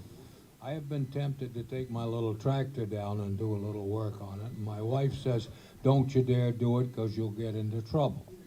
But I was brought up over in Warren, New Hampshire on a dirt road, and there were a couple of seasons where we left the car at the main road and used the tractor to get up and down to the house. Now, it hasn't been quite that bad, but our Honda has taken a hell of a beating this winter. And my wife told me not to say anything and embarrass her, but I think she's embarrassed. So maybe on this putting money aside here for things that aren't happening at the moment. The fire department has $400,000 in their reserve account, and they're asking for $150,000. The fire department is in the same shape. They've got about $400,000 in the kitty and want to add another $150,000. What if we just cut that to $100,000 each? That would bring the 400 to $500,000 towards the new road grader. Now, as an ex-banker, I know the town can float a vehicle loan for a new grader at maybe 1 or 2% interest, which would be a lot less than jacking it up on the tax rate. Cal Pressman, Town of Newbury Highway Department. That line item for the paving and gravel, that was set up years ago after the Mother's Day floods to make repairs if we had another flooding event or something like that. And that's why there's a cap of $300,000 on it. That's what that money was put aside for.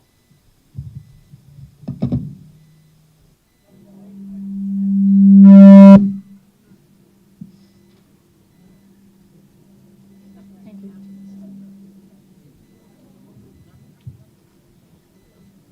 Do we have any other questions or discussions?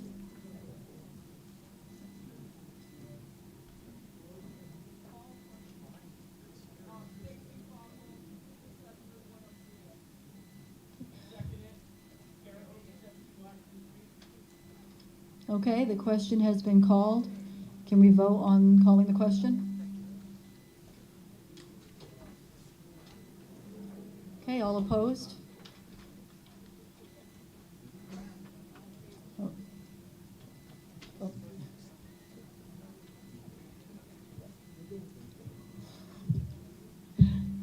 Okay, to adopt Article 5 as written. All in favor? Thank you. All opposed? Okay, Article 5 is adopted as written.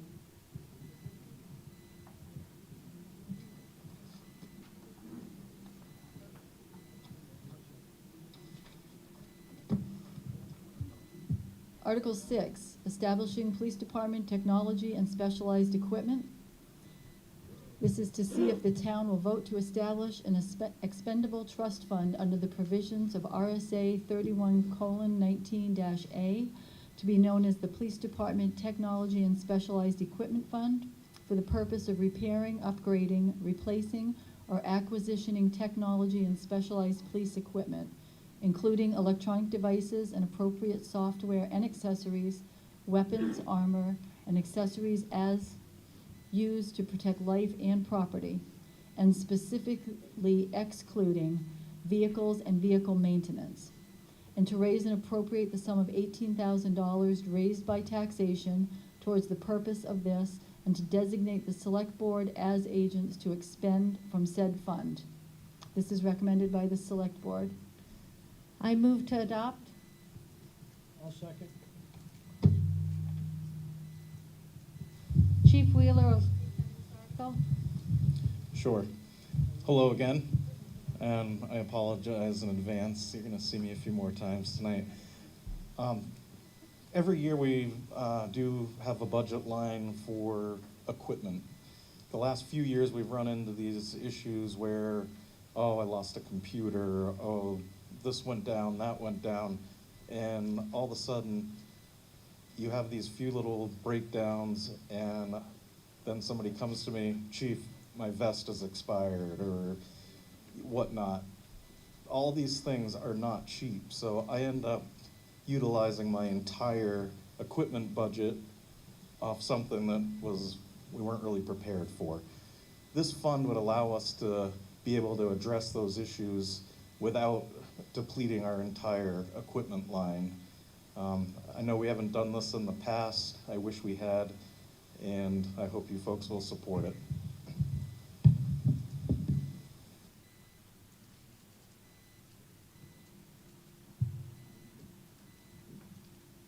Okay, we can open up the floor for discussions or questions.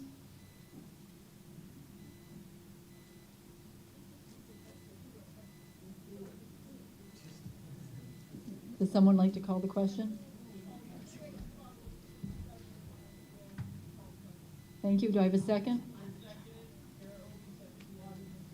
Okay, we can vote on calling the questions. All in favor? All opposed? Okay. To vote on Article 6. All those in favor? All opposed? Article 6 adopted as written. Article 7, to establish police revolving fund. To see if the town will vote to establish a revolving fund pursuant to RSA 31:95-8 for the purpose of police special detail wages, benefits, administrative costs, supplies, equipment, police cruiser fuel, maintenance, and repair. All revenues received for the police special details will be deposited into the fund, and the money in the fund shall be allowed to accumulate from year to year and shall not be considered part of the town's general fund balance. The town treasurer shall have custody of all monies in the fund and shall pay out the same only upon order of the select board, and no further approval is required by the legislative body to expend. Such funds may be expended only for the purpose for which this fund was created. This is recommended by the select board. I'll make a motion to adopt. I'll second that motion. Chief Wheeler, will you come and present, please? Sure. Since I've been here in Newbury as police officer, we've always had a small budget line for private details, which is when Eversource or somebody calls us and says, can you park a car and direct traffic for us for the day? Generally, we had somewhere around $6,000 sitting in that line. When we'd go out there and do those details, that money, the Eversource or whoever the vendor is that's requesting, they write the check to the town of Newbury, and my understanding is that money goes to the general fund.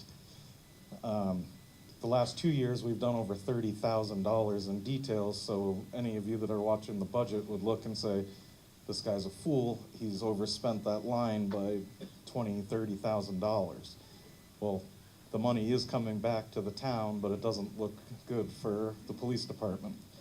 This year, we did put more money in that line to support the amount of details that we actually do. And what I'm asking for is being able to put that money back into the police department for the maintenance of our vehicles and the fuel that we're using that's not necessarily for patrolling the roads of Newbury, but making these monies available to the department from the vendors that are utilizing our services.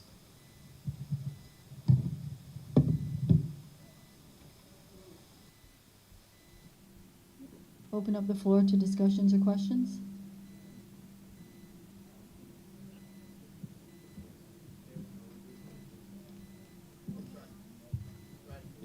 Oh, okay, all right, that better.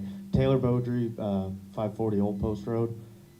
Instead of having to set up a separate fund for this, why couldn't we just have it stated that, like, whenever Source or company has to pay for a detail, they write the check to the police department, so it stays with the police department? It just seems like there'd be more channels for the money to go through and then get misallocated or misused, whereas if it went directly to the police station, it would stay with them. Do you want to answer that, Jess?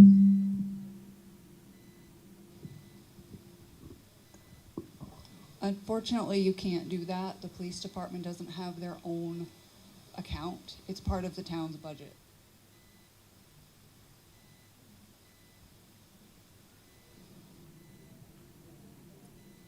Any other questions?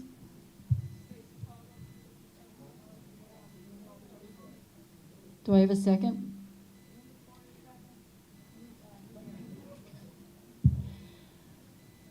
Okay, all those in favor of calling the question?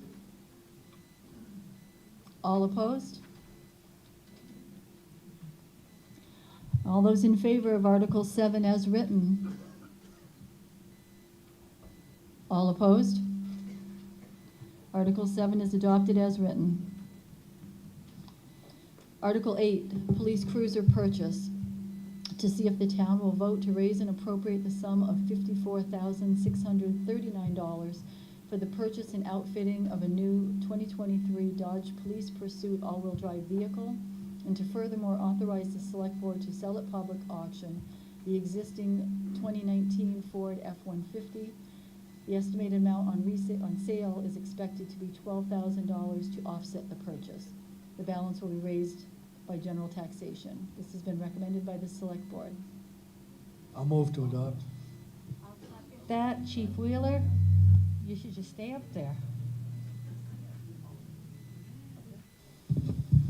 This is it, I promise.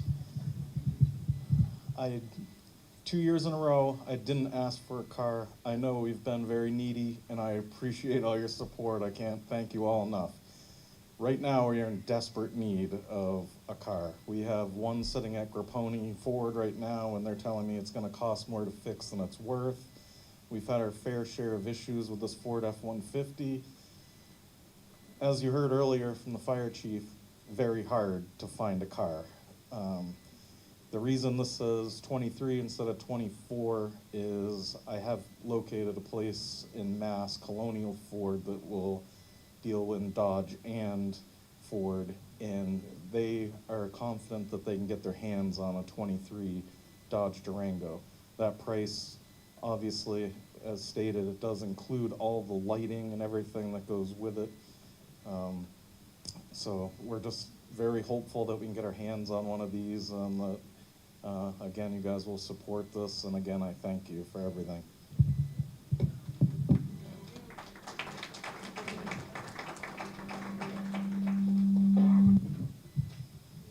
Do we have any questions or concerns? South Newberry. My question and my concern here is we have reserve funds, trust funds for the fire department. We have it for the docks. We have it for the library. We have it for many different departments. Why don't we have one for the police department? In which case, then we could have had some of this money put aside, so when he needed to buy a new vehicle, we take it and we vote as a town to take it out of the reserve funds to help purchase this.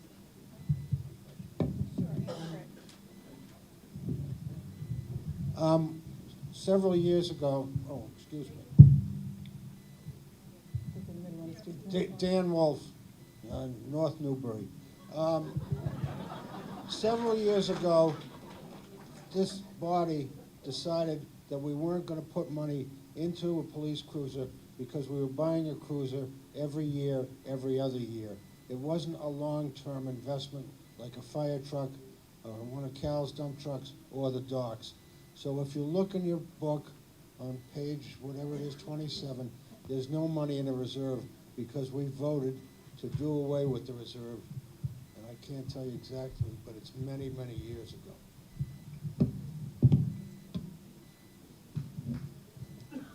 Polly Lowe, Winding Brook, you know I'm all hep on the police department. And my question was the same as the lady who just spoke. Why isn't there a reserve fund for the police instead of their having to come beg every year to get a new cruiser or something that happens? The police department is one of our most critical services along with the fire department.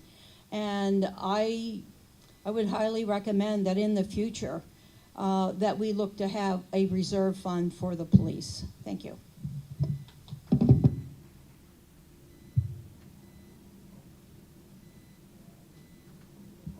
Is it on? Okay. Stacy Fogwell, 257 Route 103A. I think what both of those ladies were just talking about, correct me if I'm wrong, but didn't we kind of just create that in Article 6? Kind of, sort of? The money that they get from their details and all that stuff? We couldn't use that for, okay. All right. Okay. All right, sorry. Alan Scribner, 188 Bay Point Road. I was going through the budget. There's $12,000 that's coming back. This is a gain on asset sale. So where is that money being applied to?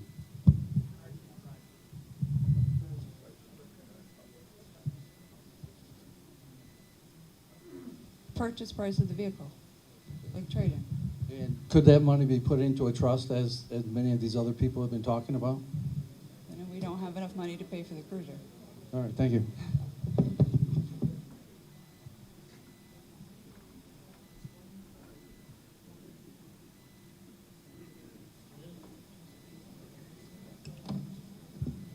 Hi, Steve Boulanger, 50 Black Hill Road. I'm just wondering, for the sake of simplicity, whether it might be appropriate, and I don't know if this should be done in the form of a motion, or but let me just describe it, is to broaden the definition of what we passed in Article 6 and add this amount from Article 8 to basically an expendable trust fund for police equipment and technology and that sort of thing, instead of having these separate, very specific expendable trust funds. It seems like we're getting into just a ton of accounting and that sort of stuff, where we could simplify this just by expanding the definition of that thing and adding the money to that thing and only have one. Thank you.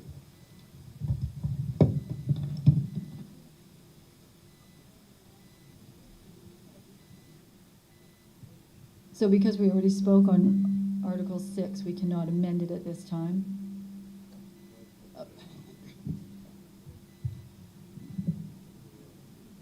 Are there any more questions or comments? All right. We're going to move to a vote on Article 8.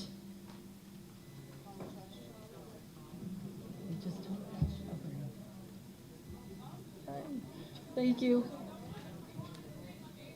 No, wait, Stacy.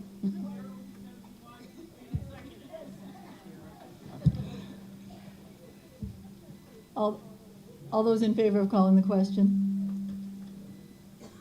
Thank you. All opposed? Okay, we are now voting on Article 8. All those in favor of Article 8? All opposed? Article 8 is adopted as written.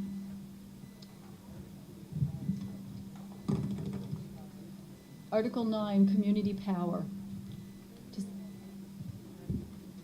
Article 9, Community Power, to see if the town will vote to adopt Newbury Community Power Plan, which authorizes the Select Board to develop and implement Newbury Community Power as described therein pursuant to RSA 53-E:7.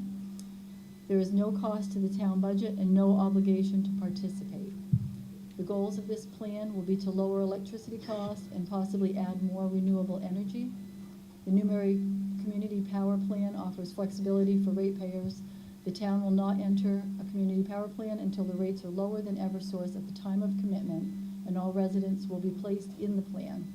All residents will be able to choose from different program options, as well as the option to opt out of the program. This has been recommended 2-1 by the Select Board. Second.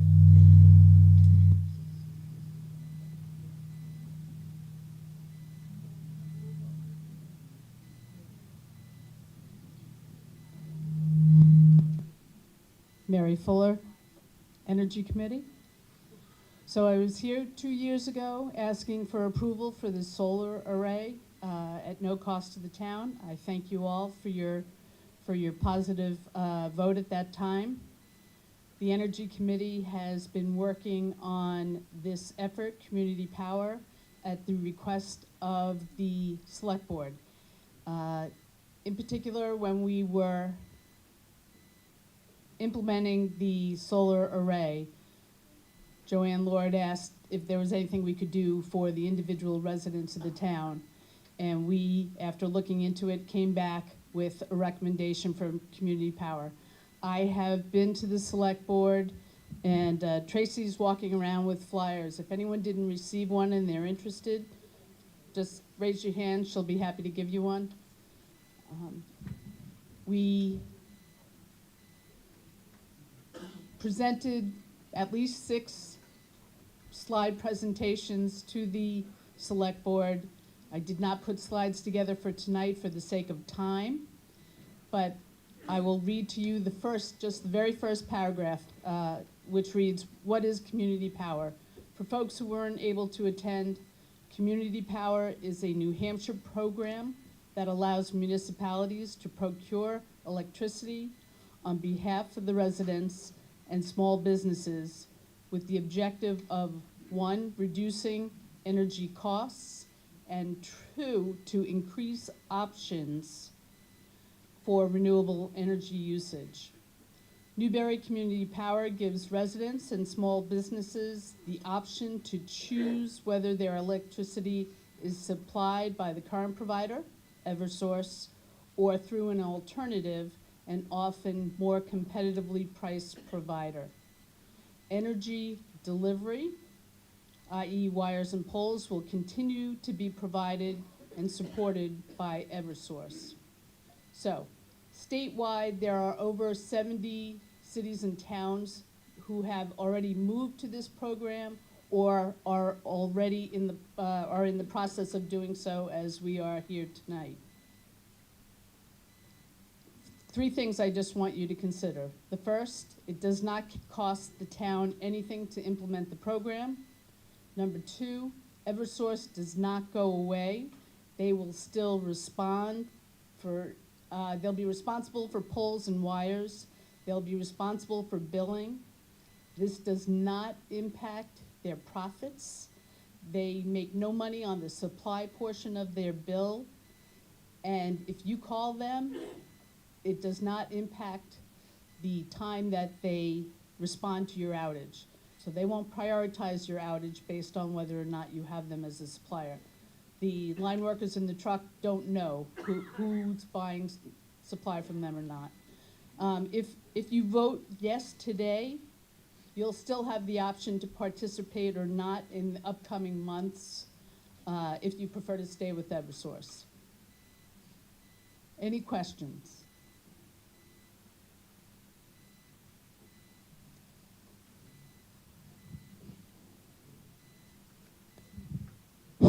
George Keller, Politis, South Newbury. How many communities are signed up already with Community Power? Over 70. And what have the savings been on any of these other communities to date? I do not know the individual savings. What? I don't know the individual savings. It all depends on what rate they lock in versus what rate Eversource secures. Eversource changes their rates every 6 months. So I believe it was the city of Keene who estimated they were going to save $30,000 for a particular period of time. We have not calculated savings for Newbury. But if any of the communities are already involved in it, that are on it for a year or so, there is no recorded savings for any community that's been involved? So no one's been on it for a year yet because it was just implemented at the beginning or April of last year. And I believe 7 towns went in first. So I can't answer your question at this time. So savings are unknown at this time. Sharon Stokel, 38 Alphabet Court. We had a home in Connecticut, and we had something very similar to Community Power. We had a reduction on our electric bill, and if there was a problem, United Illuminating came out right away, so there was nothing to it. Any other questions for me? Thank you. So Carolyn's question is it voluntary? So yes, this is a voluntary program. Joanne has had concerns, and I'll let her speak more to it, but I'll tee this off. Because there are a number of options, and if you look at the back of the page, that you'll see there are at least 4 options that will be made available to you. In order to get this program implemented in the state chose to make this a opt-out type program. So what that means is if you are on Eversource for your supplier today, if we approve this tonight, you will not have to do anything. We will automatically, the company we've hired to do this, no cost to you. The company will move everyone who's on Eversource for a supplier over to whoever this competitive third-party supplier is that we contract with later in the year. Joanne's concern was that we're moving people without them making that decision to move, which I totally appreciate.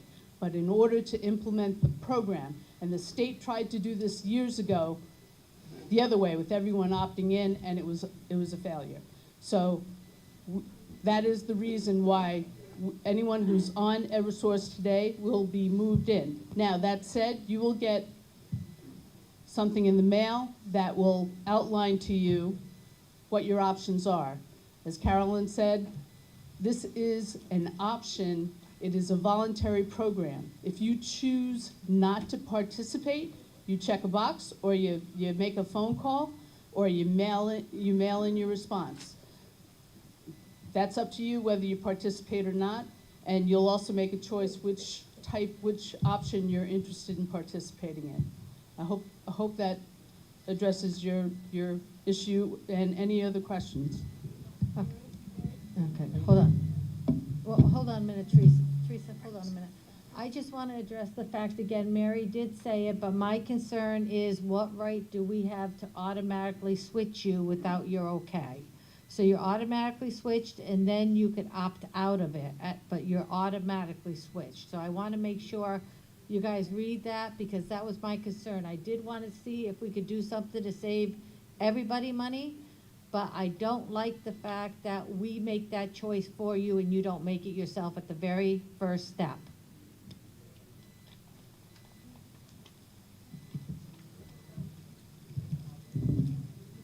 Sir, you can speak. Scott Ward, 46 Greystone. I don't need the government in my power bill, guys. I don't get it. We're gonna make a decision here to change everybody's bill. The summer people aren't here, so they don't even know this is going on. So I don't get how you think you can get off on saying, hey, I'm gonna change and mess with your power bill. Sorry, guys, that's not right. We don't do business that way here. We just don't. These guys are offering you 12 cents a kilowatt hour. I'm now paying Eversource 8 cents. So I don't know how this saves. The third thing is, these people that want the green power, you can call Eversource today and get put on green power, all you want. We don't need to do this. We don't need to force the community. And oh, by the way, where does that stop? Hey, I got a great insurance guy. If we all jump in, we're gonna buy it from Allstate Insurance or Palmer Gas or wherever else a committee decides that this is a good thing to do. This is the live free or die state. We get to decide what we and who we want to do business with. We don't do this in the United States. You want to do this? Go live in Korea or China or the Soviet Union, because that's what they do. We get to make our own choices and our own decisions on who we want to do business with. And no committee and no one should be making that decision for anybody in this room. Thank you very much.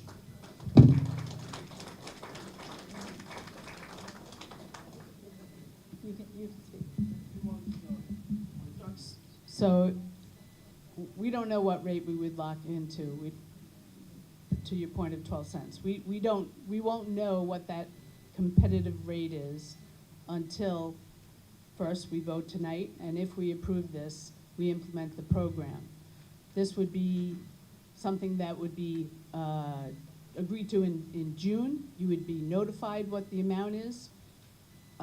You would get a card, and you would check off whether you want to participate in this or not. We don't know what that rate is today. It would, as is stated right in the warrant article, we would not sign up for this unless it was a rate that was beating Eversource's rate. So I just wanted to clarify that.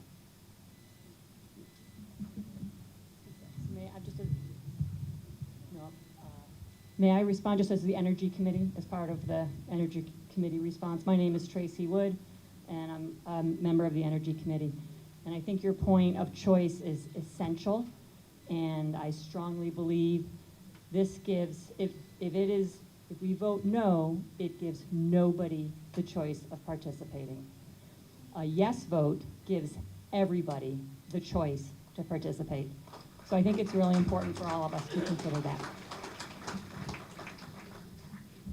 Okay, Wayne Seaholm. I did a little bit of like what is going on here, because here we go, we're gonna actually have somebody switch the power. So my research, they're saying Keene, and they keep saying Keene. Listen, I'm in favor of the more people who sell it, maybe the less we can get it. So I'm not against this, but I do want to tell you everything I know. The first thing is Keene was the #1 people who started screaming about, we need to do something about the power. Well, let me enlighten you about something about Keene. Half the town is one power company. The other half of the town is Eversource. Okay? Got 2 different power companies serving 2 sides of town. Eversource, by the way, is the lowest. If you go and look, it is the lowest rate, okay? Don't ask me why, but they have the lowest.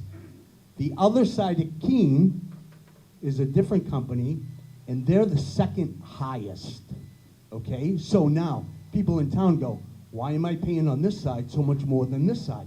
We need to do something. That's why I think they implemented that. Now, let me tell you another thing. The middle of the state is that same company. It's pretty high. The power that they pay over in in Portsmouth, excuse me, you can't believe the rate over there. It is much higher. So we have 3 steps. Don't ask me why. I thought the power would be lower over there, but it's actually higher over there.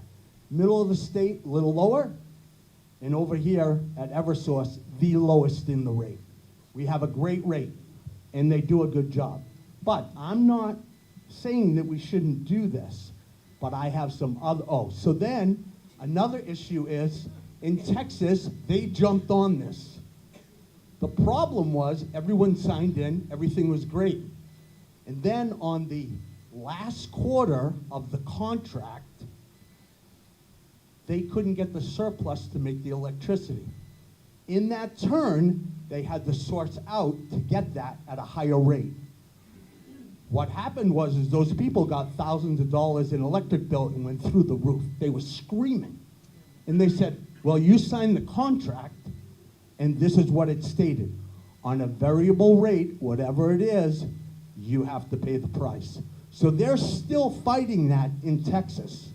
Now, I haven't heard anything, and I've asked a lot of questions here, in regards to most of the power companies want to sell at 90-day increments. They said something here about 6 months. That's okay too. But I kept asking the question, is it a variable rate, or are we fixed, solid rate for that 6 months? And then we got to choose what the new rate is for the next 6 months. And I am also with the other gentleman. The ones who wanted in should sign up and get in. Now we all have to turn around and opt out of something that we didn't want to get into maybe in the beginning. The other question is, if now that we're in, somebody's got to come out and read our meter. So now you opt out. Does someone have to come back and read the meter again? And here's the other thing. At no charge, you do 6 months with them and you say, this isn't worth it for me, I'm out. So now Eversource has to come out and read your meter. They gotta send a guy, send a truck, and no one can answer me, is there gonna be a charge for that? Eversource does say, Wayne, if you want power from anybody, you just let us know and you can opt right to them. Period. That's what Eversource directly told me. Wayne, you have had that choice forever. You just stay with us. Whether you didn't know it or not, I don't know. But you all had the choice. And you've had the choice, if you do your research, to see where you want to go at a different rate. I personally I don't know. I like the availability that you can maybe lower the rate from different places, but I never heard about a fixed rate so that the rate can't go up per kilowatt for that length of time. And the power companies like to sell at 90 days. So I'm leery, but I'm not happy about I gotta opt out if I want to opt out. And I don't think all the people who are not here tonight in other states are gonna be happy about it either. So thank you, Wayne. So to address a few items that you raised there. So I have some answers for you.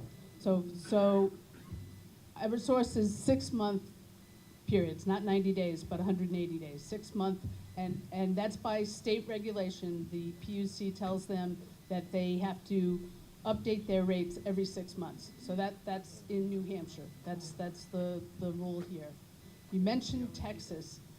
We are not like Texas. Texas does not have what's called a independent system operator.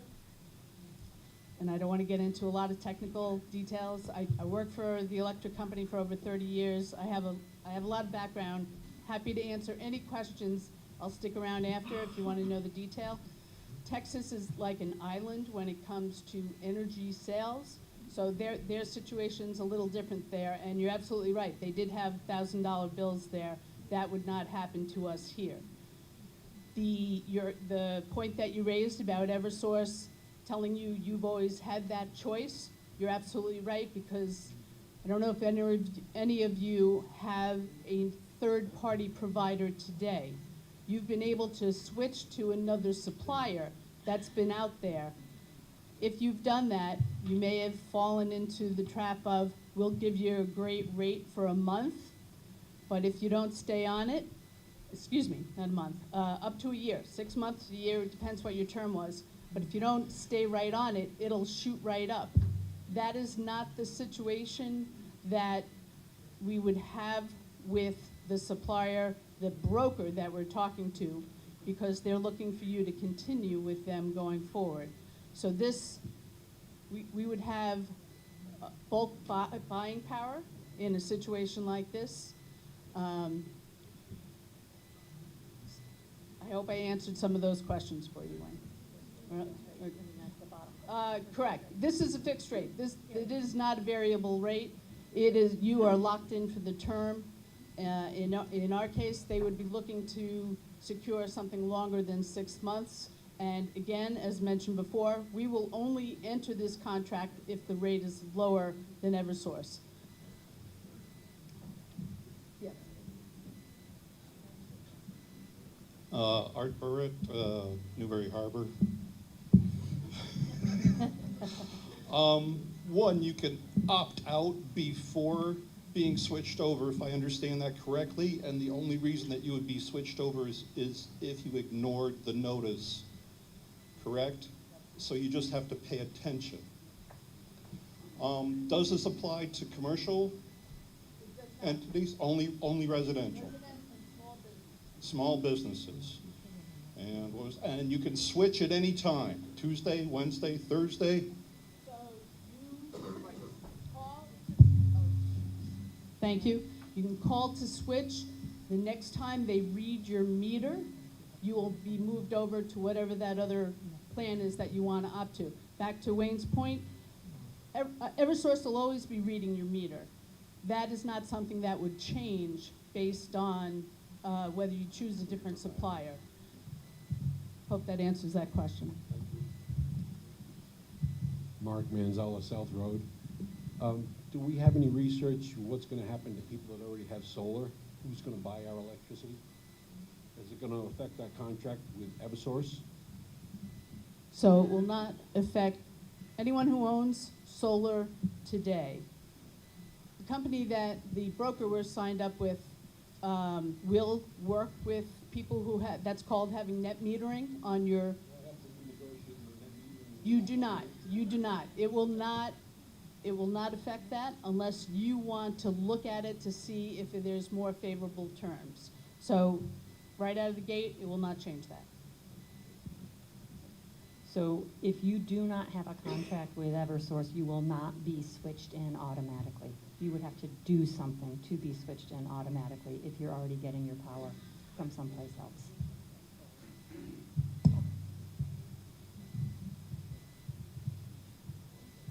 Right. Won't change your contract.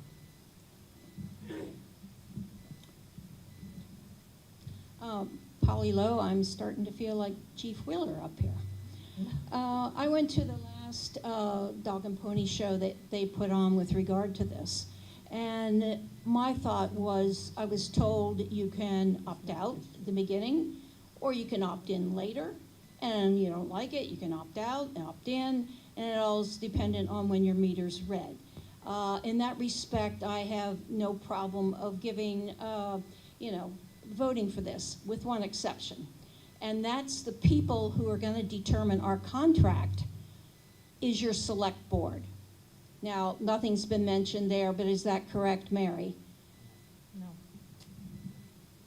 So the select board would be voting on your behalf to agree to a contract once one has been negotiated. That's right. So it will be accepting the terms and the length of the contract. So it's like they don't have enough stuff on their plate at this point, and to add this to it would be my objection. Thank you.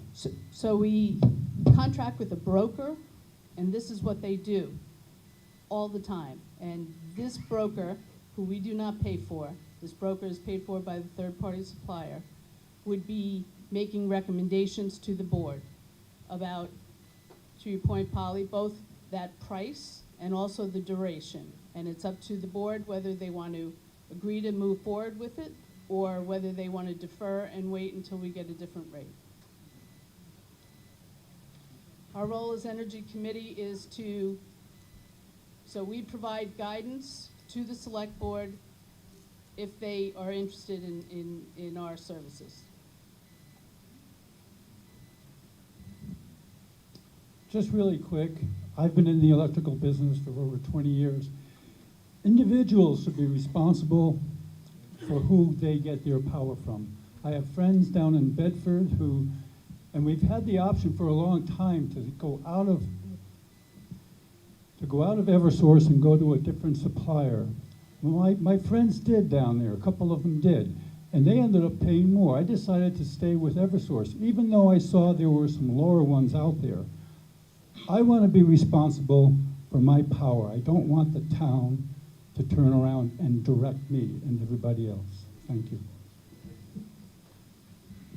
Then it sounds, sir, that option would be available to you as it would be to any other citizen. We're not taking that option away from you. Greg Sargent, 83 Gerald Drive in North Newbury, I guess. I'm one of those people that signed up for a third-party. I'm one of those people that signed up for a third-party electric supplier, not Eversource, and now Eversource has a cheaper rate. And my contract is about to expire, but not quite yet. How would someone like me opt into this if you're not going to automatically opt me in? So since you are not with Eversource today, it would be a phone call to opt in.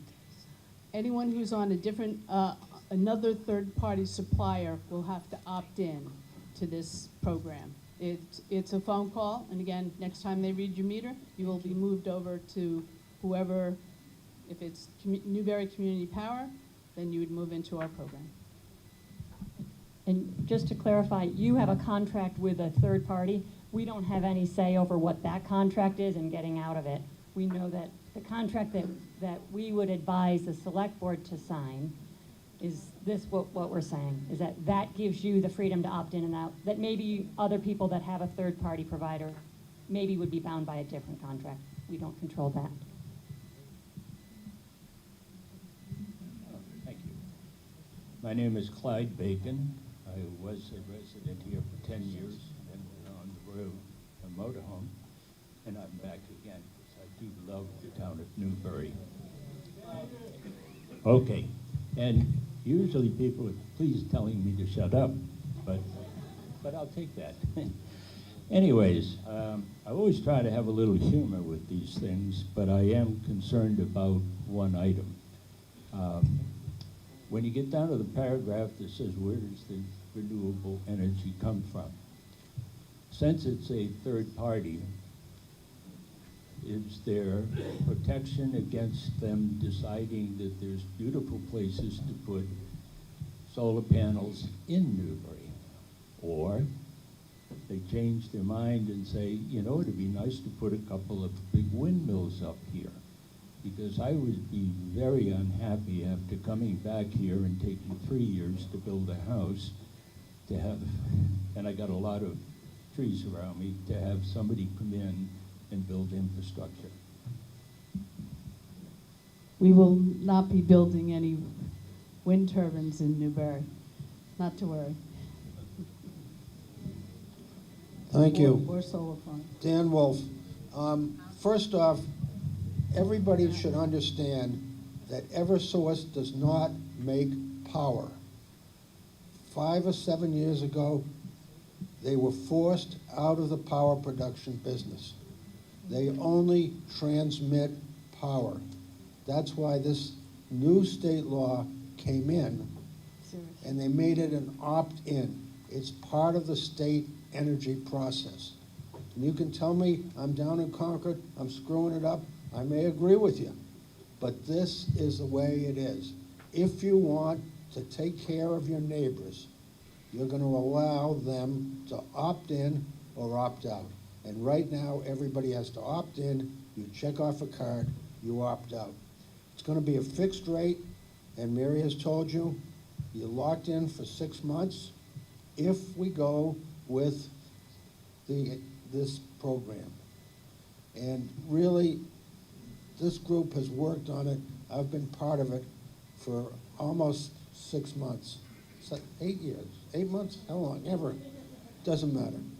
So I think it's a great program, and if you vote against it, you're denying the neighbors, your friends, the opportunity to check off a box and stay in there.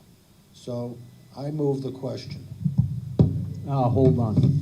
I'm here for, yeah, point of order. So there's another question that concerns me. No. No. Okay, the question was called and seconded. Those in favor of calling the question at this point? Anyone opposed to calling the question at this point? Okay, question has been called. We will move on to voting on this issue. All those in favor of Article 9, Community Power? All opposed? Okay, I'm going to call my ballot clerks. We're going to do a recount because it looked pretty close. So all those in favor, if you could raise your ballots right now so they can count.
Everyone can put their ballots down now.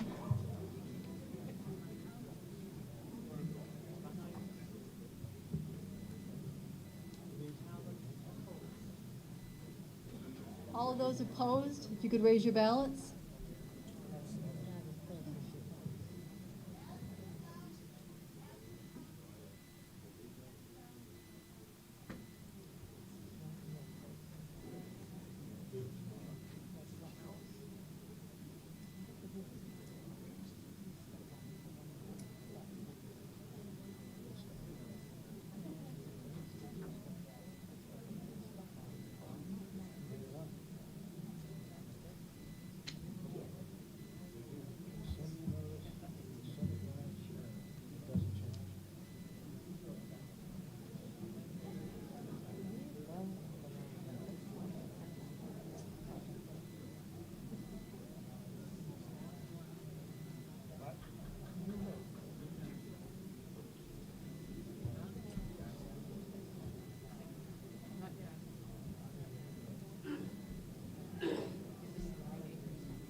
Okay.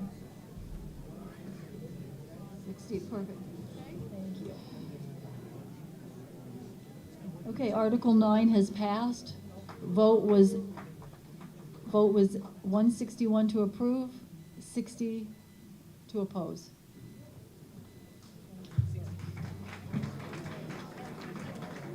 Okay, we're moving on to Article 10, establish transfer station capital reserve fund. To see if the town will to establish a transfer station capital reserve fund under the provisions of RSA 35:1 for the purpose of repairing and improving the transfer station and to raise and appropriate the sum of $10,600 to be placed into the fund. This sum will come from the unassigned fund balance. No amount will be raised from taxation. And further, to name the select board as agents to expend from said fund. This is recommended by the select board. Make a motion to adopt. I'm gonna second that, and I'll be speaking on this article. Okay, so last year, we had put money from town meeting to the transfer station. All that money had not been completely spent.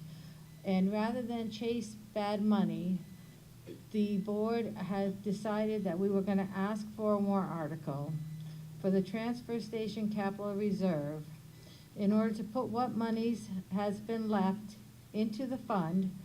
The amount was, I believe, still at $10,600, is that correct? Okay, to be placed in the capital reserves. We're not asking for any more money, we're just asking for the money that had been allocated to be put into this capital reserve so we could use it going forward on the transfer station. Transfer station is the only location in town that we have not really done much work with, and I think that where we put this money aside for them last year, and we want to make sure that we do right by the transfer station. We're asking that we be allowed to put it into a capital reserve.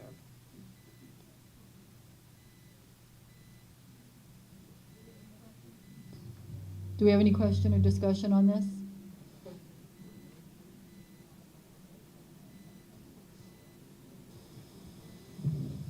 Elaine Eaton, and if we already have the money, why do you have to put it in this fund in order to be able to spend it towards the transfer station when it was already allocated towards the transfer station? It goes into the general fund. So to prevent it from going into the general fund and being used in the proper allocation that the town had asked for it to go to, we have to ask the town's permission to put it into the capital reserves.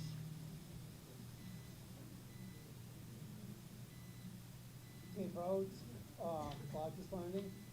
Grab the handheld. The microphone, Dave.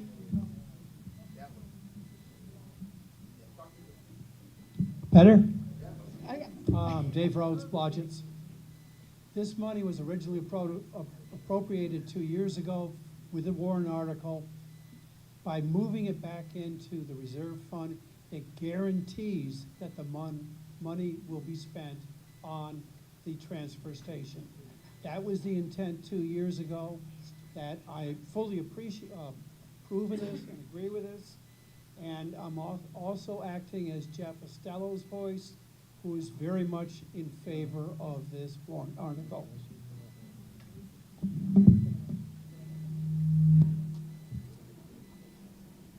Okay, can I have someone call the question? If we have no other comments?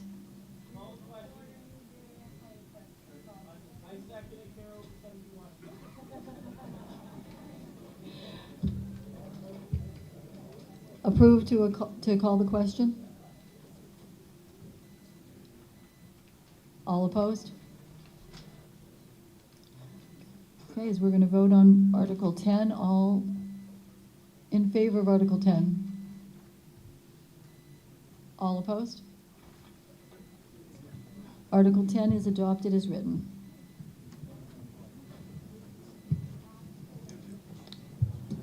Article 11, this is a petition warrant article, hand counting of ballots. To see if the town shall return to the traditional New Hampshire Constitution Part 2, Article 32 method of hand counting ballot votes by the town moderator and town clerk in the presence of the town select board. It has not been recommended by the select board. I'll make a motion. I'll second it. Get rid of these microphones. Second. I'd like to adopt it to bring the purpose of putting the article on the floor for discussion. And I will second that. Is this on? Okay. Hi, I'm Claire Kettler, 546 Chalk Pond Road. I'm one of a number of Newbury citizens concerned about the ballot counting machines. So I wanted to give you a little information about them. The machine in Newbury was purchased in 2006, and it's being phased out due to very old technology. There may have been one before that. Some of us don't remember. The state of New Hampshire has approved vendors to provide new ballot counting machines for about $7,000 each and an annual contract fee. The town opted not to purchase a new machine this year. In 1979, the New Hampshire legislature decided that selectmen may decide to use a ballot counting machine, but we, the signers of this petition, believe that this type of decision should have a town vote. Hand counting is done in about 100 New Hampshire towns, including Warner and Sutton, and some have larger populations than ours, for instance, Northfield. There's no way to verify the end count results of the programmed vote counting machine unless there's a recount, which can only be done in very narrow circumstances. The Secretary of State report of the Special Committee on Voter Confidence in December 2022 stated that the state of New Hampshire should, quote, provide voters with an ability to verify the machine results are accurate, end quote. Our elected officials take an oath of office. It's their constitutional duty to count the vote. This is spelled out in the 1784 New Hampshire Constitution, Part 2, Article 32. Programmed ballot counting machines have only been used about 20 years, or maybe a little more, in Newbury's 246 years. Some suspect that there's an algorithm in the programming of some machine counts that's not detectable at the time of vote testing, but may give incorrect results, and as a function of the algorithm never trigger a recount, so you can't verify it. The current vendor uses proprietary coding, so examining the programming code is not possible. It appears that the Select Board is unduly trying to influence voters against this petitioned article by placing an article indicating that it costs more to hand count. We dispute that view. The moderator and the Select Board earn a stipend that does not change for the number of hours of work performed. The town clerk is salaried, and so there will be no increase there. Ballots will be requested from the New Hampshire Secretary of State as usual, and there will be no increase there. We found a number of new volunteers willing to help with the election process. The issue comes down to trusting people in your town to count the vote accurately. Hand counting is a process done in the open, observed by people from all parties, including undeclared. We have 5 voters that have signed to do a secret ballot, and we propose an amendment to this petition warrant article as well, and this is in response to feedback at the town warrant hearing. With the amendment, the moderator could direct the selectmen and others to assist in counting the vote. So here is the amended article, and I'm going to bring a copy up to you, Teresa. Newbury shall return to the traditional New Hampshire Constitution, Part 2, Article 32, method of hand counting election ballots by the town moderator and town clerk and others as appointed by the town moderator in the presence of the town selectmen.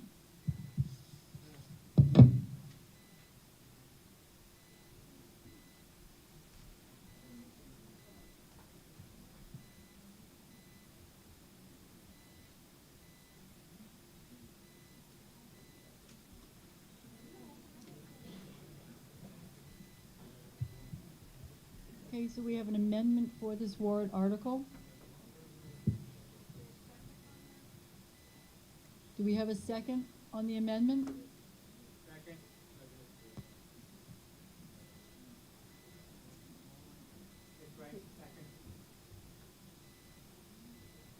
Okay. Those in favor of amending the warrant article?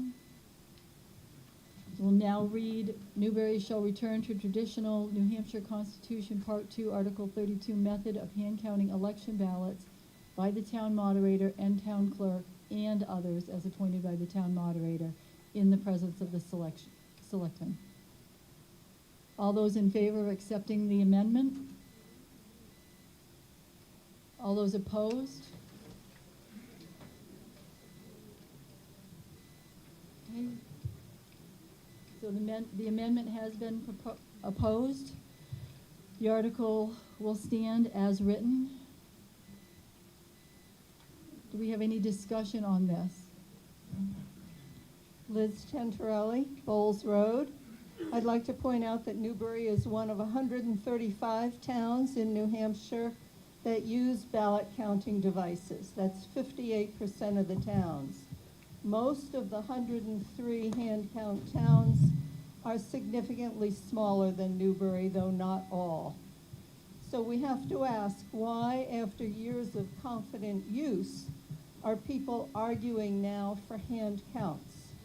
And this goes back to doubts about the outcome of the 2020 election, and when the losing candidate in that presidential election challenged the counts, assuming that there were inappropriate counts in states. None of those states, when the attorney generals investigated, found any reason to believe that there were incorrect counts. And yet that doubt about our elections persists among some people. The organization that is provoking this movement, not just here in Newbury, but in about 23 other towns right now in New Hampshire, RemoveTheMachinesNH.com, presents as proof of ballot counting machine errors a rather confusing video that is supported by Mike Lindell, who may make a very good pillow, but still denies the 2020 election outcome. I'd like to point to several studies that have shown that due to human error and fatigue after a long day at the polling place, that hand counts, especially in larger districts, are more likely to have errors. And one of those examples dates back to 2020 in the Grafton District 17 state rep race. That's a flotarial district, so it includes a number of towns. There were 2 hand count towns, the 2 smallest towns in that district, so there was a recount. Okay, so we're comparing the recount with the reported count on election night. So those 2 smallest towns hand counted their votes, and in the recount, 27 votes were changed, were found to be in error in the count.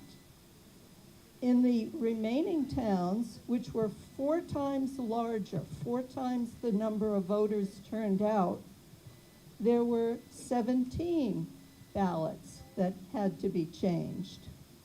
So in that one example, you can clearly see that the hand counts were in error. The ballot counting machines were much closer. David Brooks of the Concord Monitor, the Granite Geek, do some of you read him? Did a study in 2021 of a number of state rep races where recounts were done. Those are easily available in what's called the Red Book in Concord.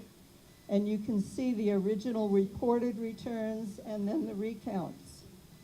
The machines had a success rate of 99.4% accuracy in the recounts.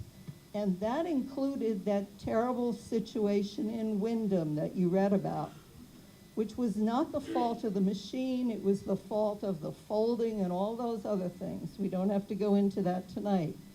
If you omit Wyndham from that study, then the error rate is less than 1/3 of 1% in ballot counting machines.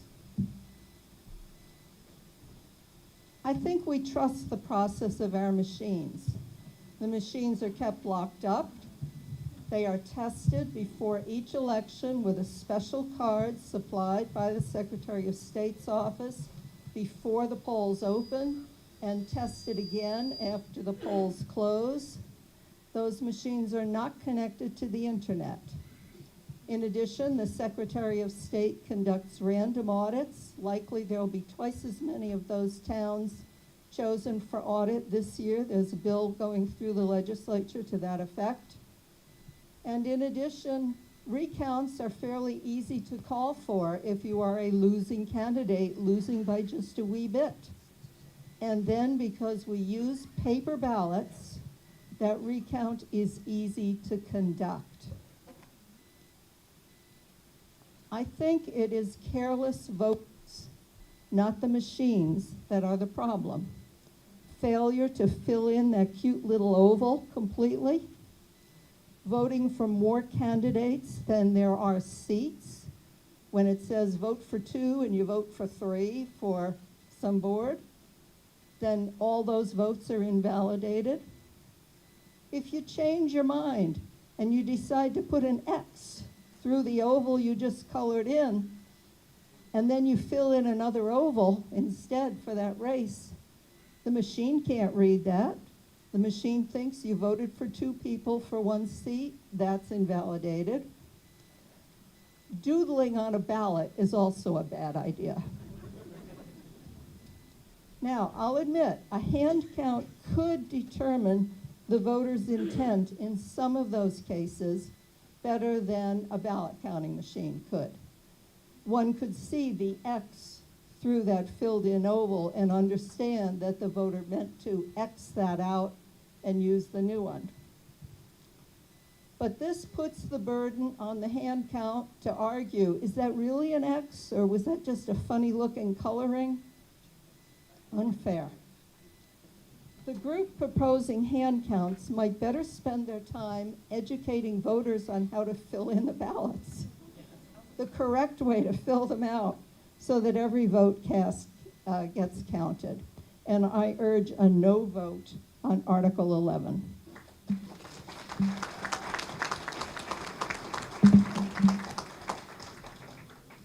John Gedeminski, Winding Brook Road. The prior speaker mentioned that we are told to trust the machine. For the record, I have a business accounting degree with a minor in statistics. However, my nearly 50-year career was in the computer software profession from the late 1960s through 2017. During that time, I architected, designed, programmed, and tested numerous software applications. My specialty was in database systems where the security, integrity, and accuracy of data was paramount. I also participated in numerous white hat, i.e. good guy, hacking testing. During the course of my career, I encountered computer-generated fraud, but more importantly, and much more frequently, incorrect and/or inaccurate results that was only detected long after the fact from a system that was, quote, tested. These errors were only detected when a human took the information and separately verified the information presented. What does this have to do with ballot counting machines? Simple. We're lacking the verification process. It is a black box, and we are told to trust, but not verify its output every time. Some past examples. Yes, the Wyndham issue. However, when they were doing the audit for that, which cost the state of New Hampshire over $750,000 to do it, they actually ran the ballots through multiple machines, and they couldn't even come up with the same count every time. So therefore, the ballot machine, folds or not, couldn't recognize the ovals. As for marking a ballot, crossing it out, it is the intent of the moderator to determine that per the New Hampshire voting manual. So now the ballot, if you have more than one vote on it, will actually be rejected and will be hand counted. In day-to-day life, we're always verifying information presented to us. The best and the most recent example is Google's new AI image generation application, Gemini. And we all know what that did. I'm a retired computer programmer that knows methodologies for nefarious actions and how to cover your tracks. I've been in the profession. However, I'm a dinosaur in comparison to the latest computer technologies. Think about it. That said, it is your vote. If you still trust putting your ballot into a machine that can, or so we've been told, accurately determine your vote, properly increment the counters, and accurately report the final numbers without any verification, then vote no to continue counting your ballot via a black box. On the other hand, if you feel that your vote is important enough that you trust your fellow citizens of Newbury to accurately tabulate ballots, then vote yes. Remember, Stalin is reported to have said, "I consider it completely unimportant who in the party will vote or how, but what is extraordinarily important is this: who will count the votes and how."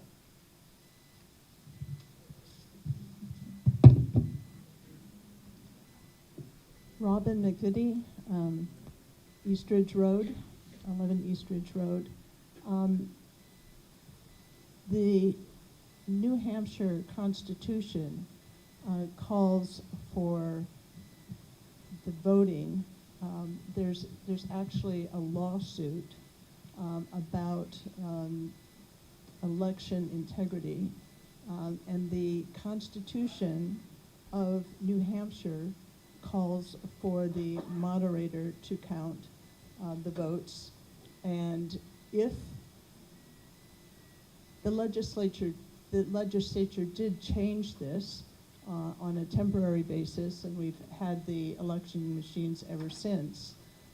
but the state of New Hampshire that needs to, for this to be accurate and for this to be constitutionally verified, according to our New Hampshire Constitution, we should not be using the election machines unless the voters decide to do that. Now, I guess that's part of what we're doing here for the town, but the state of New Hampshire as a whole, the Constitution says that we should not be using.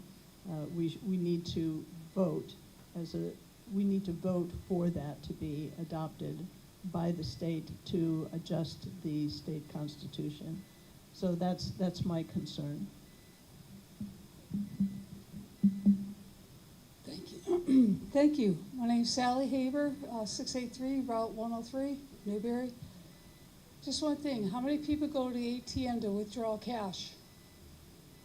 About everyone in the room, right? How many people actually count the cash before they walk out?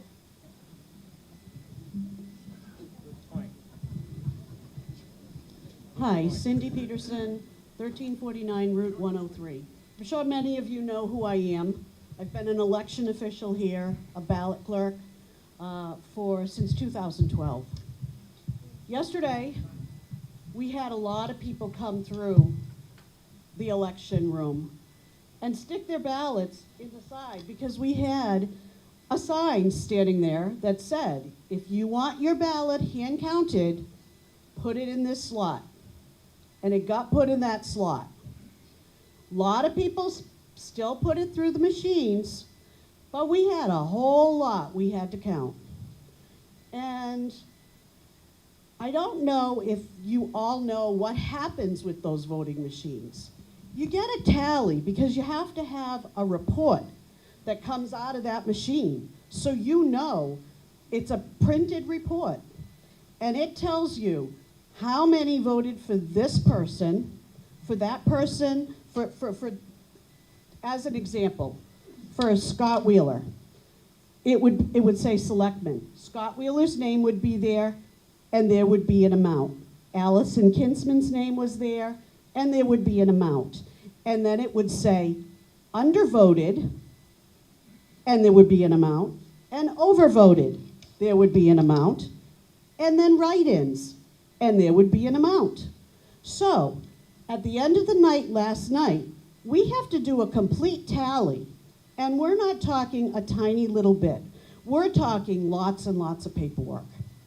We have to put down how many ballots are cast, how many ballots are uncast, how many absentee votes are cast, how many spoiled ballots there are. By a spoiled ballot, some of the people that came in yesterday had a problem. They voted wrong and they said, I made a mistake. As she was telling you about, Liz Tentarelli was talking about putting 2 circles or an X, because that would be not validated, okay, because the machine wouldn't accept that. So people would say, I made a mistake. We cross off their ballot and write spoiled across their ballot and give them a new one. I just want to make sure everybody understands how this happens. Because yes, the machine's counting, but we're counting again at the end. So, all those write-ins, we had Mickey Mouse, we had Scribble Scribble, we had John Dutton. This is what we get, and this is what we as ballot clerks have to deal with on election night. But we have to put them down on that form, and they received 1 vote. But when we went through, we have to add up how many votes we have for selectmen that were write-ins, and we have to write it down on a separate piece of paper, and then it gets compared with that printout. And we were right on with everything. There was nothing that was missing yesterday. And it has been like this since 2012. We have never had a problem in the town of Newbury. And to ask people who have been working from 7 in the morning until 7 at night to stay there until 1 in the morning to count these ballots is crazy. Because everyone says, oh, I'll help. I'll help. Look in your book. Look in your book at the last page where it shows how many ballot clerks and election officials there are there. I think there's 3 or 4 of us in there that actually still do it. All the rest did it in 2020, 2021. They did it once and they walked away. So please think about this. I urge you all to vote no.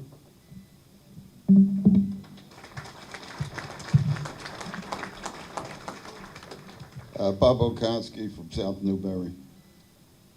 And just for your knowledge and edification, Liz was correct in the number of towns that actually do hand count balloting.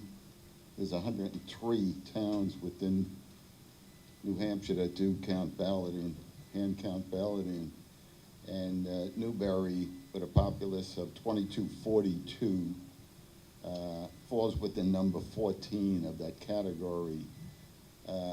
And we have listings here of towns that are double, actually, in population that do hand count balloting for accuracy and for verification. And even our sister town of Bradford does hand count balloting, as well as also Warner. Just information in reference to the actual accuracy in hand counting as opposed to the reliance upon utilizing a machine that John had mentioned in reference to verification. With all his years involved with ballot, not so much ballot within the computer system itself, and how they can be altered. Thank you. Jim Schultz of Old Post Road, southern part of North Newbury. Thanks, y'all. I've lived here nowhere near 50 years, so I can't take credit for that many years.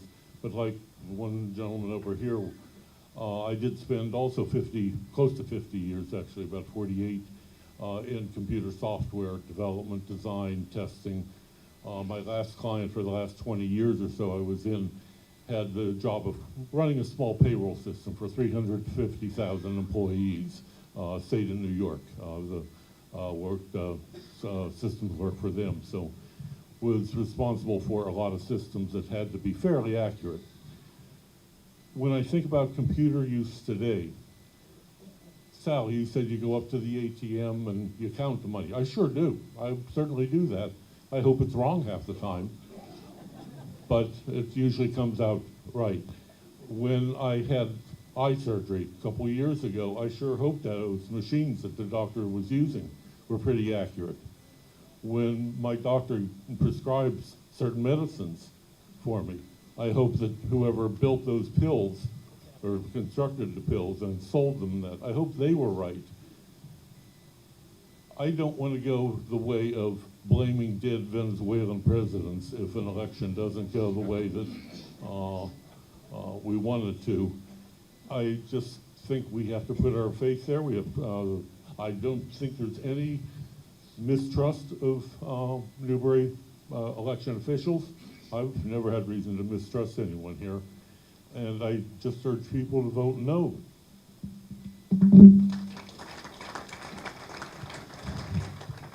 Dick Wright in South Newbury. I just want to give you a little bit of history about what's been going on here. AccuVote machines were introduced in 1989, and they have been declared obsolete and are slated to be replaced by a newer version, which hasn't even been tested by the state of New Hampshire yet. Jeff Silvestro, who is president of LHS Associates, which is a repair company of these machines, said Dominion might not be able to complete testing of new machines for the 2024 election. We know that. As New Hampshire is a small portion of Dominion's business, and they don't consider New Hampshire a priority. LHS Associates has committed to maintaining the old voting machines through 2024, but lack of parts is critical since the AccuVote machine hasn't been made since 2008. And this is a correct quote from Jill Silvestro, quote, "I have never guaranteed to support AccuVote through 2024 or any other specified date. I have always said we will do our best to support them for as long as we can. I have a limited number of parts to make repairs, but I remain in contact with other regional vendors to source additional materials if they are indeed available." So we're dealing with a dead horse here already anyway. You haven't been told, but you're going to have to buy a new machine next year at probably close to $7,000. And it costs about $1,000 maintenance every year to do that. And I was, I had a discussion with a person who was in contact with the Secretary of State, and they said, well, these new machines are going to be really good because anyone can go in and view the software to check its accuracy. That tells me anyone can go in and maybe hack the machine. My only concern is a machine is good, but how do you verify its results? And you can make it do what you want it to do, count votes, and then register a different result. There's no guarantee on that, and I don't think anyone has proven that.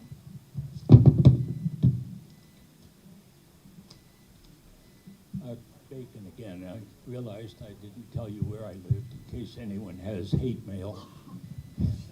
We're down on 107 Mountainside, and sometimes that's a drive, or a circle, or I have no idea where it is. You look at the trees, and everyone has a different sign on the road. But the town did put up street on my end because I was using drive. It sounded cooler.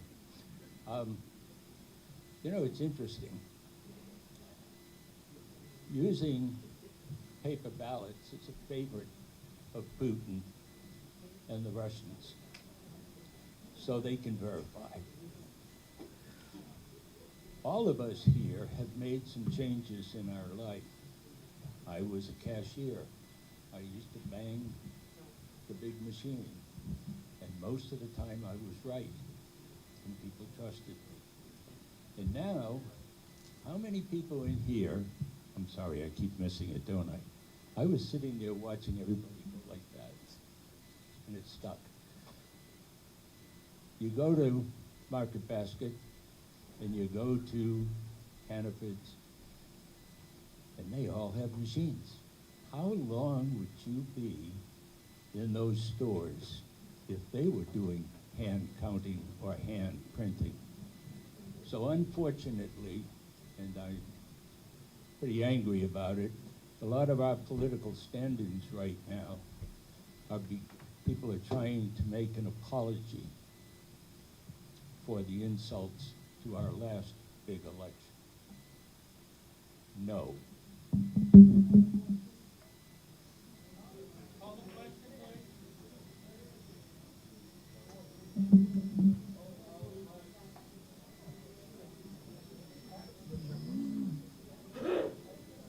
Okay, I did have a motion to call the question. Vote on approving the, call the question now. All those opposed to calling the question now?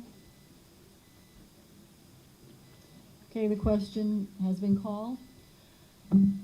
So I have received a request pursuant to RSA 40:4-A. This will be a secret yes/no ballot.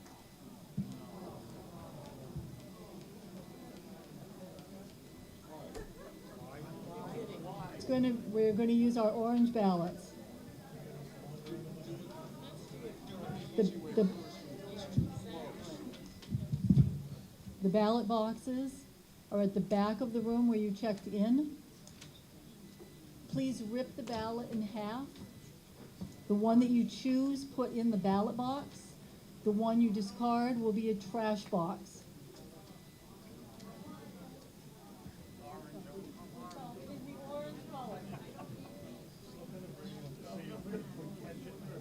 So we will start voting now.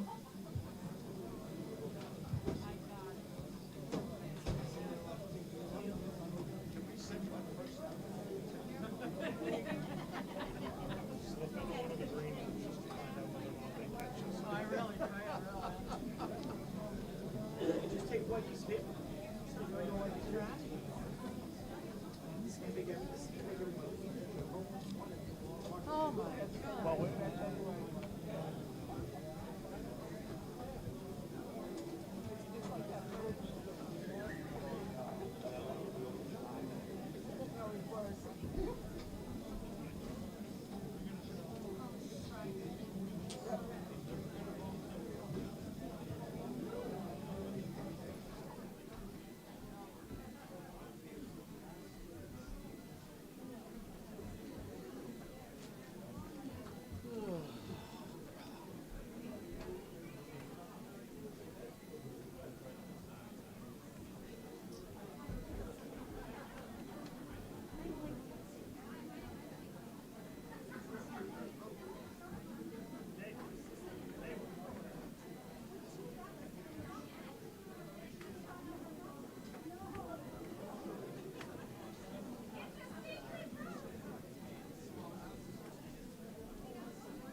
No. Hello? I am very sorry. I was just informed by the ballot clerks that someone had put 2 ballots in the box instead of 1. They have identified all but 1 person. So if you have already voted and they have not identified you, can you please go back to the ballot box so you can put in a ballot?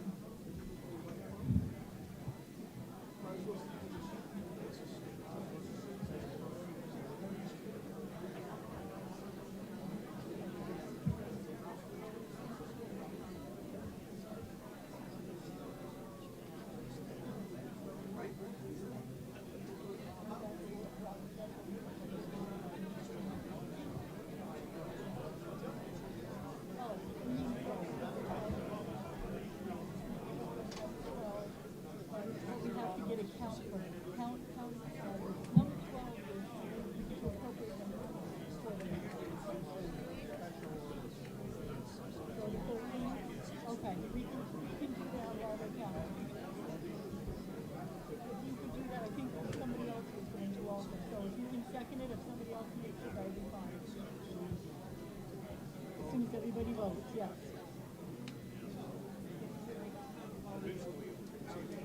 Yes, that would be perfect. Yes.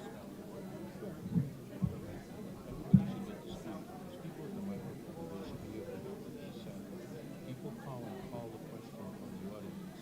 That's not fair. And they should have to get in line and call the question. Right? Correct. Okay. Then we call the question and then you guys standing and voting to make it one understand. That's not right. I agree with you. I agree with you.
Debate can end informally, if you think it's one-on-one enough, or if anyone just says, we've heard enough, does anybody object if we vote? That's all it takes. Okay, and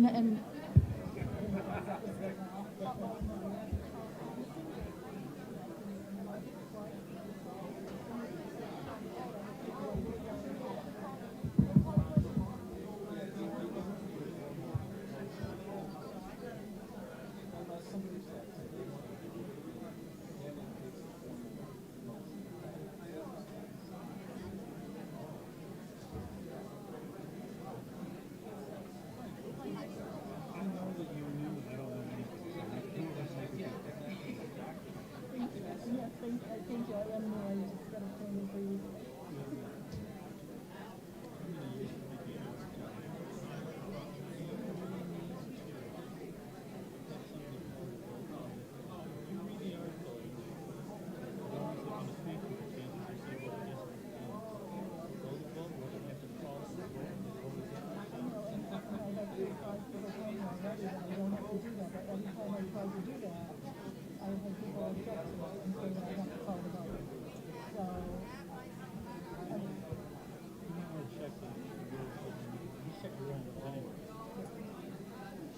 The other question I would have is, it doesn't seem to me to be fair to somebody speak to an article and then you call the vote. If it's speak to the article, speak to the article, it's like that. Don't speak to it, then call it, so the next person. I agree with you on that. I agree with you on that. Yes, Probably I think know. the same way. I knew there was gonna be some bias in that.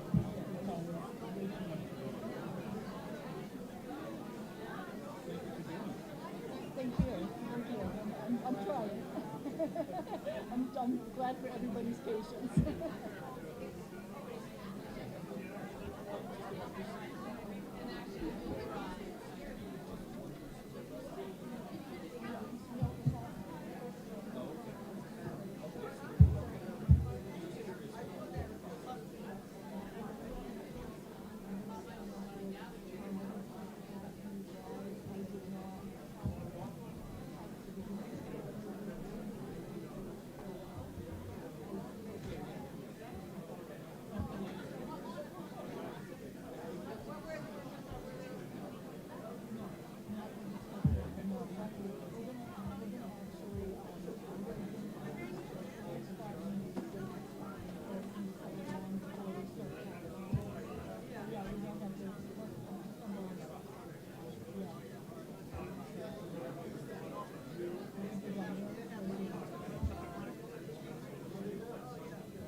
We need a table, any table. It needs to go up here. Thank you. Just one small one or one.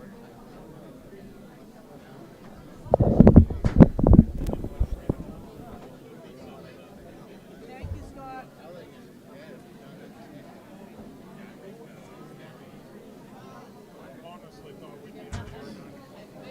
Okay, the polls will be closing shortly. Right over here. Never mind.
Hello, everybody.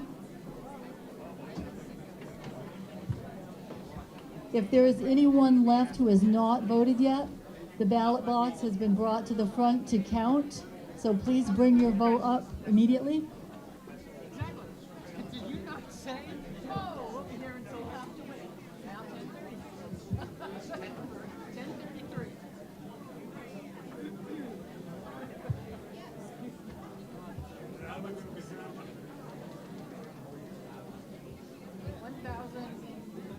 Gonna start all over again.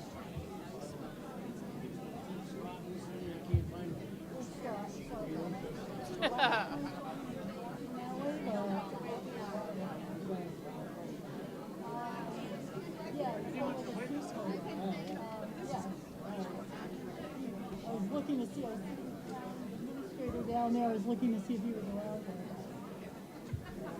Okay, Okay, sorry. Good luck, have fun. You want me to call out? No, please don't do that.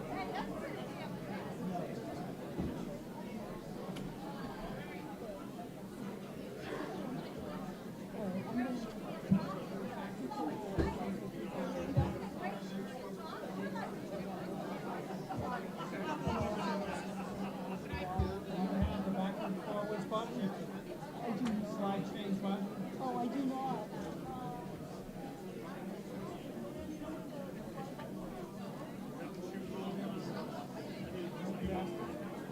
No one's out. No one's out for that.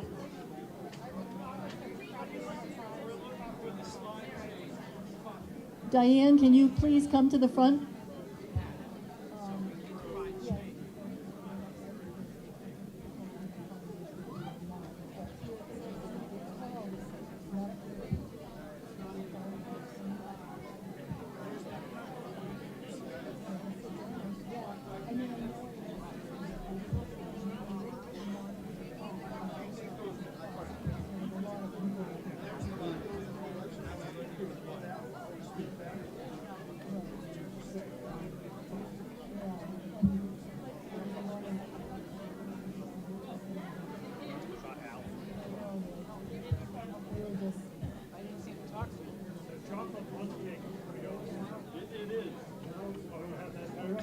They're up front. They're gonna be counting. Yep, they're gonna be counting.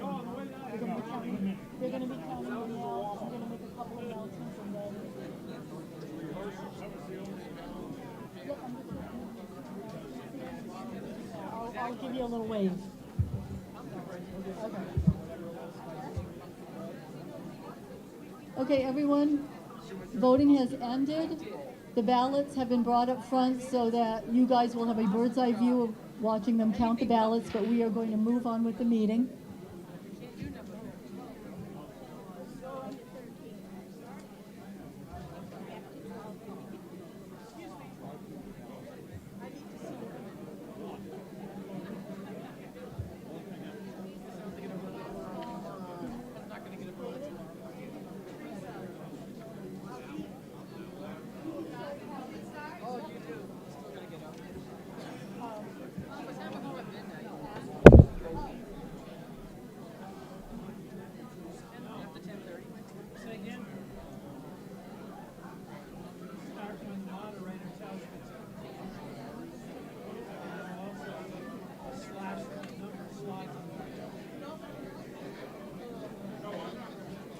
Hello, everybody. All right, so the polls are now closed. The ballot clerks will be counting the ballots up front. You're free to watch them. There are two things I would like to address that I've been asked about. One was the secret ballot. RSA, and I had it right in front of me, I'm sorry.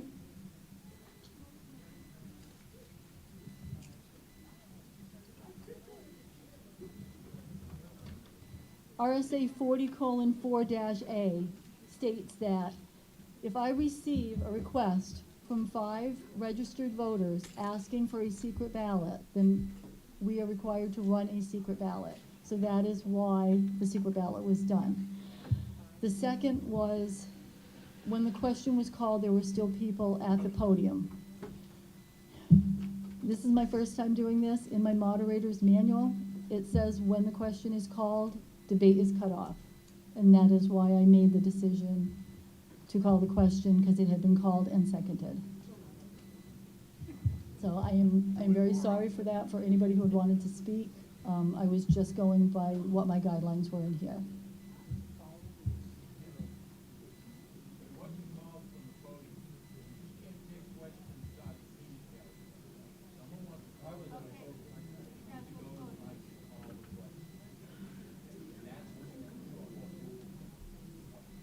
And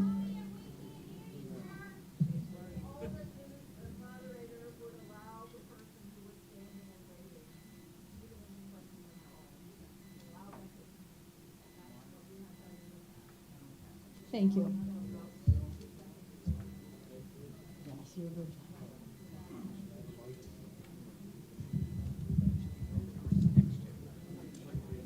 First off, if I jumped in front of anybody, I apologize. My sister, as usual, is right. Anybody that was in line should have been able to speak. I apologize. Secondly, I would like to move Article 13 to the next order of business. Please state your name.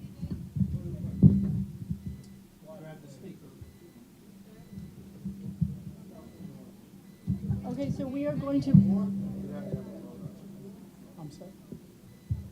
so we are going to vote moving on to Article 13 while they are tallying the votes for Article 11. All in favor? Okay, all opposed? So, Article 13 states adoption of septic rules. To see if the town will vote to enable the select board to protect all our watershed in the town of Newbury by implementing septic rules to require all owners in the town to regularly pump their septic systems with varying requirements for the type and use of each property. The purpose of these rules is to promote the health and general welfare of the inhabitants of the town of Newbury, to enhance and preserve the value of our lakes, ponds, and natural environment, to conserve the value of buildings, groundwater, wells, health, and to prevent nuisances and potential health hazards. This has been recommended by the Select Board. I'll second. And David Rhodes will speak on this. Good evening.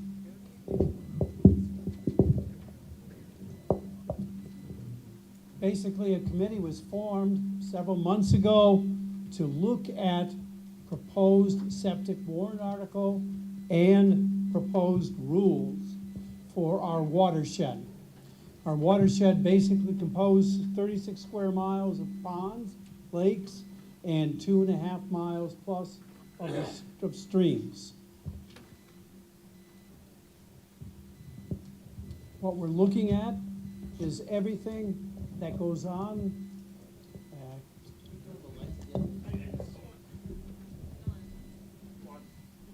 Thank you.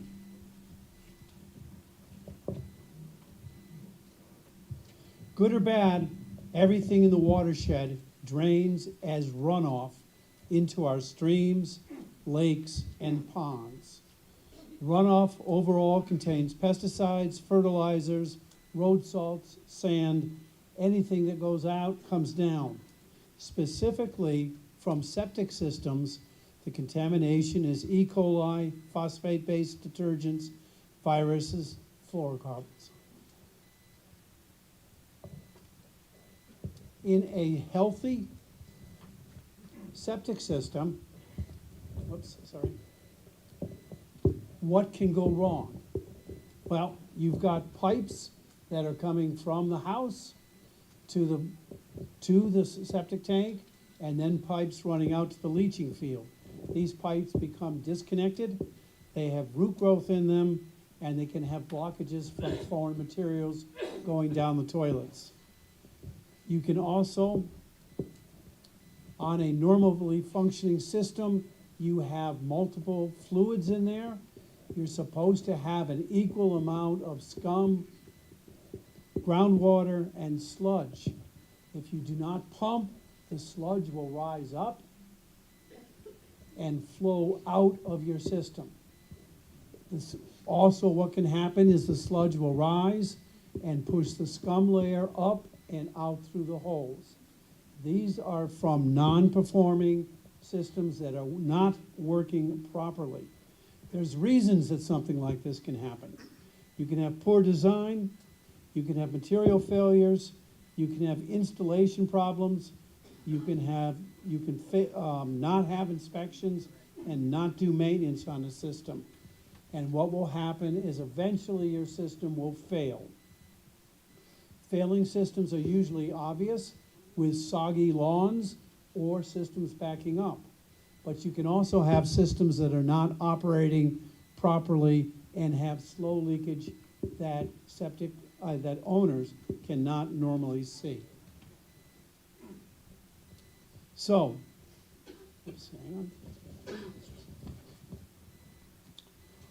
what are the chances of your system or my system not operating properly? Currently, there are no pumping or inspection requirements in Newbury. When other towns have implemented pumping, basically what happens during the first, and they have a 3-year inspection time period to do this, there is a high failure rate. 20 to 50% of systems will fail. And normally these are systems that are failing that have not had the routine maintenance. In the second 3-year cycle, the faults drop to 5%. So what you're saying is there's probably a lot of systems out there that have not been inspected, are not performing properly, and maybe having leakage out. And the way to fix this is to make sure you have a proper inspection while doing the pumping. Where do we get this data? This is actually hard data that we have from New York, and I'll just go over this quickly. But New York State in Oswego, Queensbury, Canandaigua, Lake George have all basically instituted pumping. And what they find during the first 3 years of testing is that 25 to 50% of the systems are faulty or failed. And during the second 3 years to 6 years, that fault or failure rate drops to 4%. We also have local information. Sunapee instituted this exact same ordinance 1 year ago. So they are 1 year into a 3-year cycle. At this point, they've inspected 47 systems. 6 of them were found faulty. Basically, there was a brand new, 6-year-old system that was never connected properly and had been underperforming for its entire life of 6 years. There were 2 house sales with very old septic systems that were substandard and did not meet current specification. They were sold with old systems. That shouldn't have happened. And there were about 3 houses that had what we'll call, low priority faults, basically with roots in the system, cracked pipes, or broken inspection ports. All those are minor things that are found during a normal inspection cycle. But basically in Sunapee, if you take 6 systems out of 47, that's 13% in 1 year. If you go through a 3-year inspection cycle, they're going to have extrapolated 39% failure or faulty systems, which is right in line with all the data we're seeing in Massachusetts and New York. So what it's saying is when you leave it to a volunteer system, some folks will not get the routine maintenance that the system needs to perform properly. In Newbury, we tried to get similar data, but we're unable to. Currently, the septic data is not collected by Town Hall, and we could not get the information from DES. So we're relying on Sunapee as our local data to say why this is necessary. So basically what happens when a system's underperforming, you get a decline in water quality, which results in a decline in property values and a decline in the local economy. What's our economy worth right now? Study was done by Dartmouth and the Rockefeller Center for the 3 towns and the immediate shoreline of those 3 towns. Basically, it's saying there's $4.1 billion in property just on the shoreline. That results in $52.8 million in property tax to those 3 towns. If you do not have high quality water, you're going to lose your value. They've also done detailed studies on water quality versus property values. In New Hampshire, from the Cambridge University Press, a 1 meter decrease in water clarity can decrease property values from 1 to 6%. And a decrease in property values on the shoreline are highly likely that non-lakefront properties will also be negatively affected. In Maine, they basically found that a decline in water quality can reduce property values by as much as $200 a frontage foot. On Cape Cod, basically a 1% decline in water quality will result in an average loss of home value of 6.6%. So what, again, all this is showing is the water quality goes down. That's going to be one of the factors affecting the property values. Now, there's other factors that make the property value go up. And if we keep high quality water, that rate of increase will remain high. If we have a loss of water quality, that will be one of the factors driving average prices down. So, how is this going to be implemented in Newbury? Basically, we're considering a warrant article that the residents will vote, which we'll be doing very shortly. If the warrant article passes, the select board will then request a committee to finish the proposed rules. We're 80% done on the rules, but now the hard part comes of trying to mix it with the actual staff and tools that the staff has. So we really need a consensus for the town to go ahead with this. So we'll finish the proposed rules.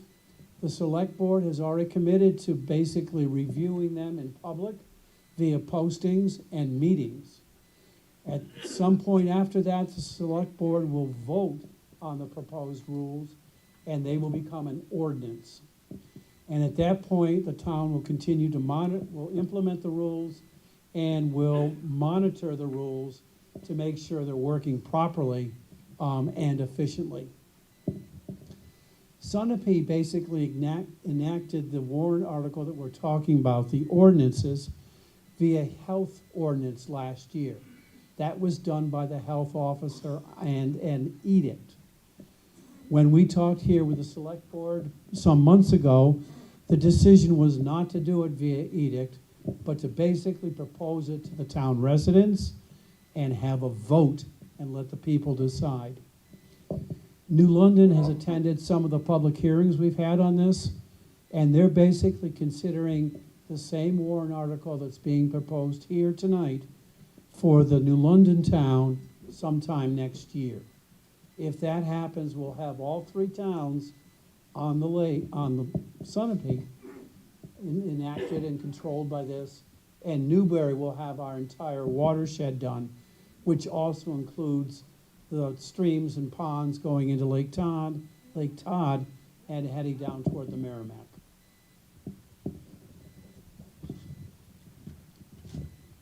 So what does the warrant article actually do? We're voting to enable the select board to basically implement septic rules to regularly pump septic systems. So we will vote to give the select board the authority to regulate and specify the rules. And what are these proposed rules?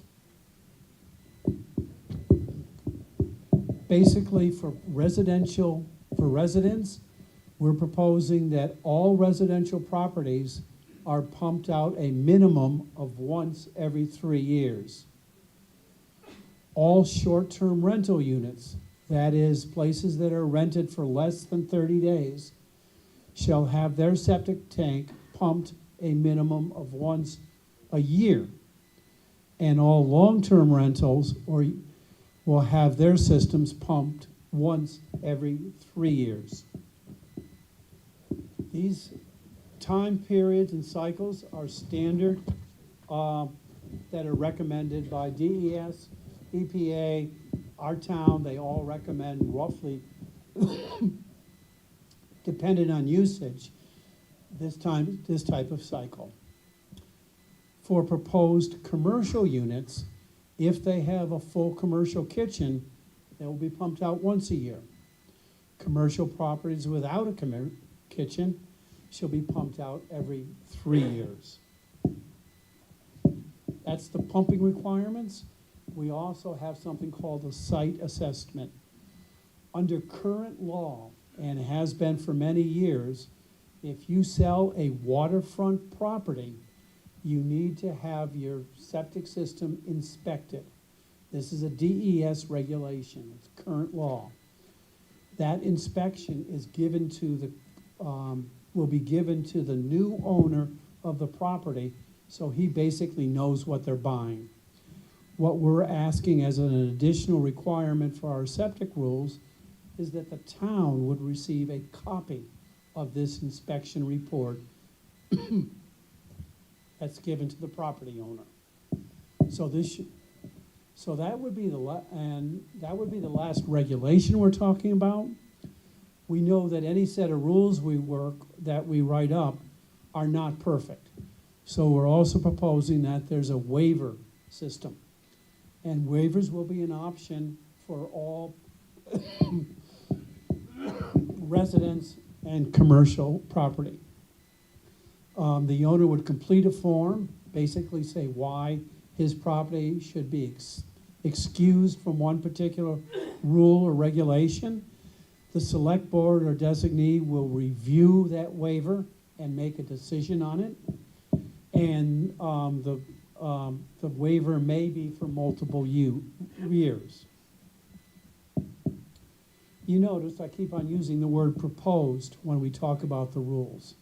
That's because, again, what we're talking about tonight is the warrant article, which gives the authority to the select board to write these rules, and then working with the select board and the town over the next several months, and especially the town offices to know what tools work for them, the committee would work on a set of rules that would be voted upon. So we suspect that this will be the rules will go through that will work for the town. This, from everything we've learned from Sunapee, this will not take a large investment of time or people to manage. It will not involve any new hires. It shouldn't involve any new software. Sorry about that. So that's what we're talking about, and I'd like to take any questions on what I've presented and go from there. Yeah, I got one in my pocket. Thank you. Dick Wright, South Newbury. I want to preface my remarks by saying that I am in favor of doing this. I think it's a very good plan. I'd like to thank this committee for all their hard work. But having said that, I have some issues with it. I attended the public hearing for this warrant article, and I asked several questions. The first was, who would compose the final regulations? And I didn't get an answer, nobody knows. I pursued the question, will this be the unelected committee making the rules, the select board, planning board, zoning, code enforcement, health officer, or town administrator? Still no answer. No one could answer further anything about costs or who would enforce the regulations or what any fines that might be imposed.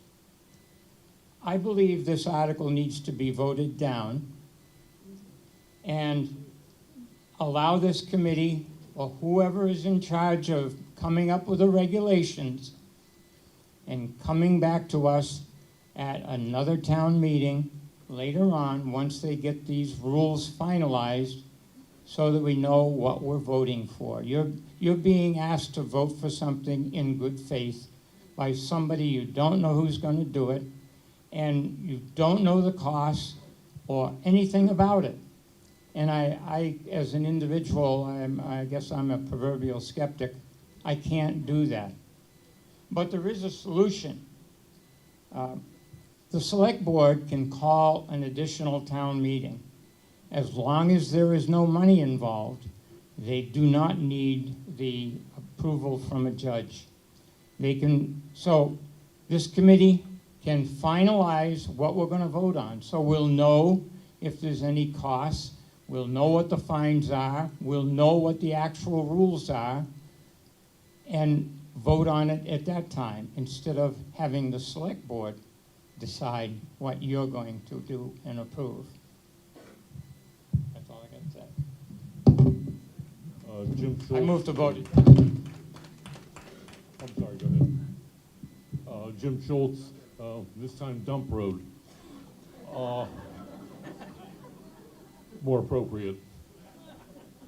Two questions for you. One, you mentioned, showed us what the regs would be, essentially the frequency of required pumping for residential, for commercial and that. What about for the town properties? Because I believe there was an issue not that many years ago, because I've been here less than 50, that one of the town facilities didn't know they had a septic tank for 20 or 30 years and kept flushing into it and without knowing it.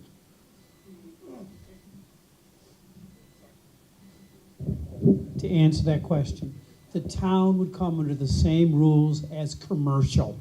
Okay, so that fall into So that means that the Veterans Hall would have to be, because they have a commercial kitchen, would have to be inspected and flushed every year, or Veterans Hall might ask for a waiver. But the bottom line is they would be following the rules for commercial sites. I'm thinking of other town buildings, police station, fire station, town hall, All those, library. I just They're use the considered them Veterans all as commercial? an example. Okay. All are, not only, but the hotels, the mountain, all those would be coming under commercial. I didn't see where they fell. And my other question kind of goes back to what he was leaning toward, and that's who sets non-compliance penalty or whatever. I mean, somebody said earlier, I don't want the town government in my electric bill. I don't want the town government in my septic tank. Well, maybe they belong there. I don't know.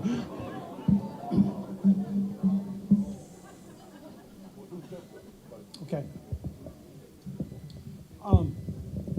There's a one difference between, one of the analogies they have is that it's like an oil change, having your town, having it inspected. The difference is when if I don't have my oil changed, my car fails, it only affects me. If I have a septic system that's not maintained properly and it fails, it will very likely affect my neighbors and the common resources. So that's what the difference is that there is I that. ask you, you're avoiding the answer. Who sets the penalty? That's the question. Is there an answer? Okay, so that's undecided. I'm sorry. I have a hearing problem. I can't hear. The penalty has not been determined. I understand what Dick Wright said, that we need all the rules and regs.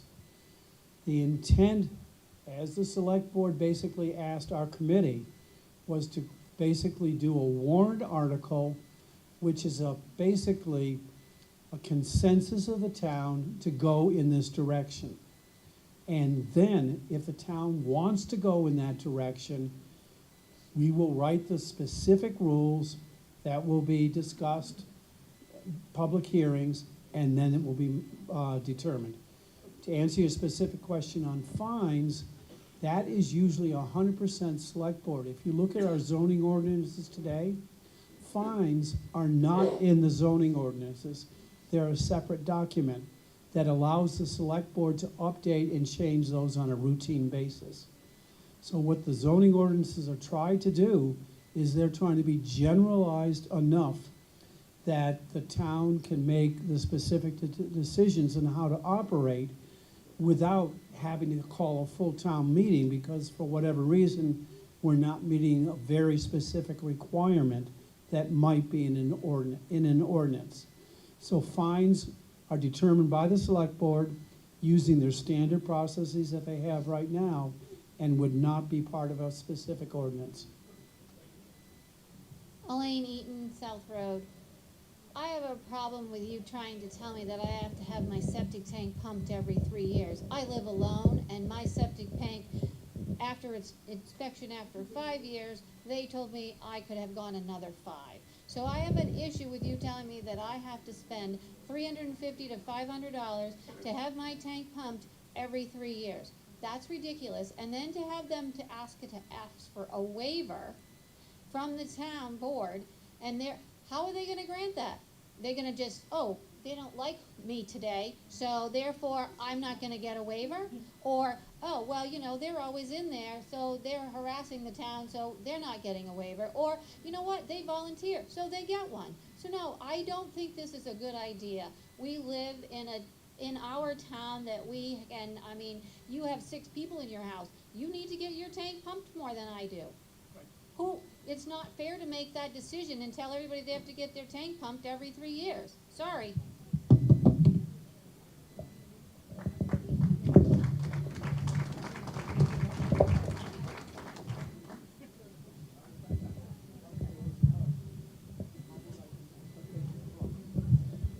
Good evening, Michael Bedard, South Newbury. I just need a clarification about terms.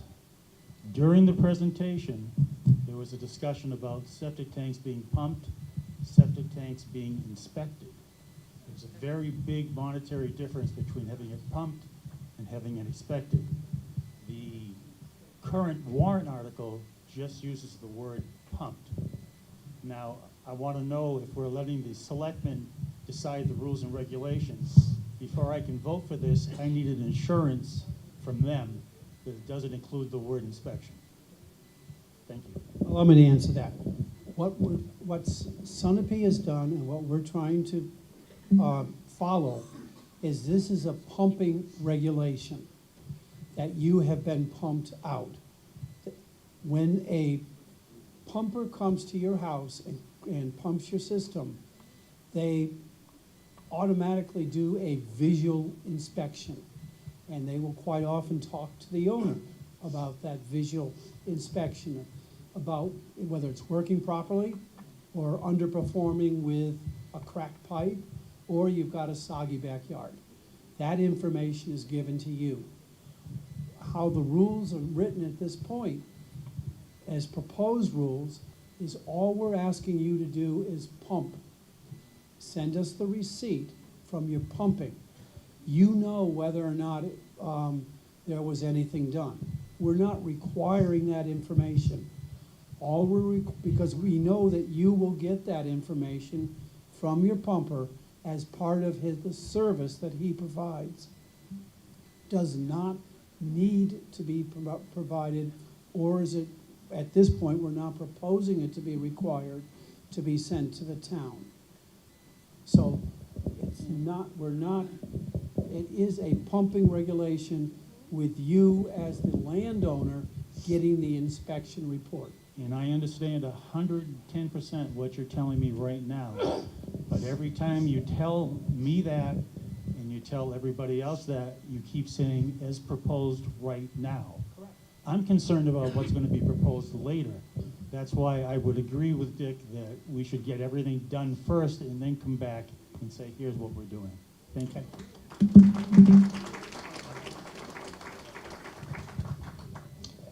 And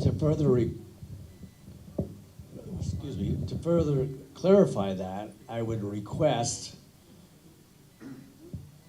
that an inspection be required at a nominal fee and a pumping waived if necessary. I live alone. I take a bath once a month, whether I need it or not. My neighbors tell me it's not frequently enough.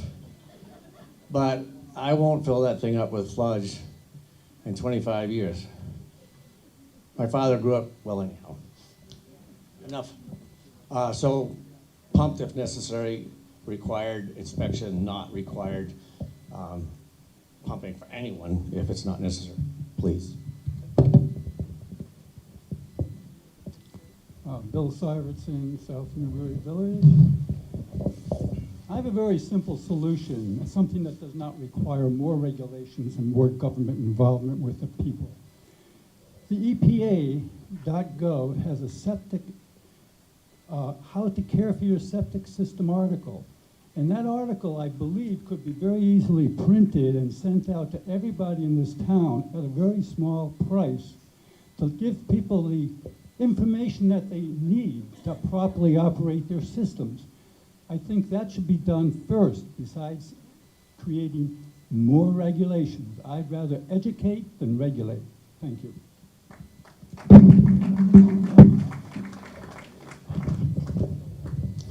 Alan Scrivener, Bay Point Road. I was looking at your one of your slides there pertaining to residential properties. A number of the properties here in Newbury now have turned to Airbnbs. So how are you going to equate the difference between an Airbnb and a residential property when the IRS now has just come up and says anybody who generates more than $2,500 is now considered a commercial property? The answer to that is we're going to initially rely on trust. If you declare your property to be a short-term rental, the requirement will be 1 year pumping. If you say it's not being used for short-term rental, it would be 3 years. So we're basically relying and trusting the residents to make the right decision. There's not going to be any inspection period where we're trying to find out if you're renting the property or how long you're renting property. That is not part of the proposal. What we're trying to do initially is institute this as low impact as possible, but with the requirement for pumping, different types. And basically encourage the residents to do this because it's the right thing to do, and not do it through penalties or high fines or any of that other stuff. But that's the approach we're taking at this point. Catherine Holmes, 167 Bay Point Road. I think a lot of you are missing a point, and I'd like to point this out. Lake Sunapee presently is in decline. We're trying to come up with ways to improve the lake. There's a lot of impact, a lot of building, you all know that. And failing septic systems do affect the lake. And if you stop and think, what can I do for the lake? Just think of that for a second. What can I do for Chalk Pond? What can I do for Lake Todd?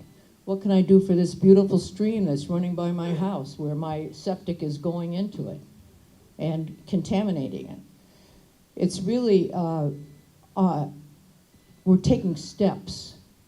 I don't think that anybody's trying to tell you how to run your life or get in your septic tank or anything like that. I think what we're doing here is making one step forward to help the environment. The Conservation Commission here in Newbury has been involved with this plan, and we think it's a great idea because of what I just said. Everyone gets so offended that the government might be telling you something to do. No, this is your citizens, your neighbors, asking you to gather together and help the lake, the ponds, the streams by pumping your septic system every 3 years. In fact, if you have a new septic system, and if you read the fine lines, the people that put that in there tell you to pump it every 3 years. If you have an old system, it could be failing, and you need to do something. And we're trying to be proactive in this regard. So please, look at it from a broader point of view than just yourself and your selfish thinking. Thank you.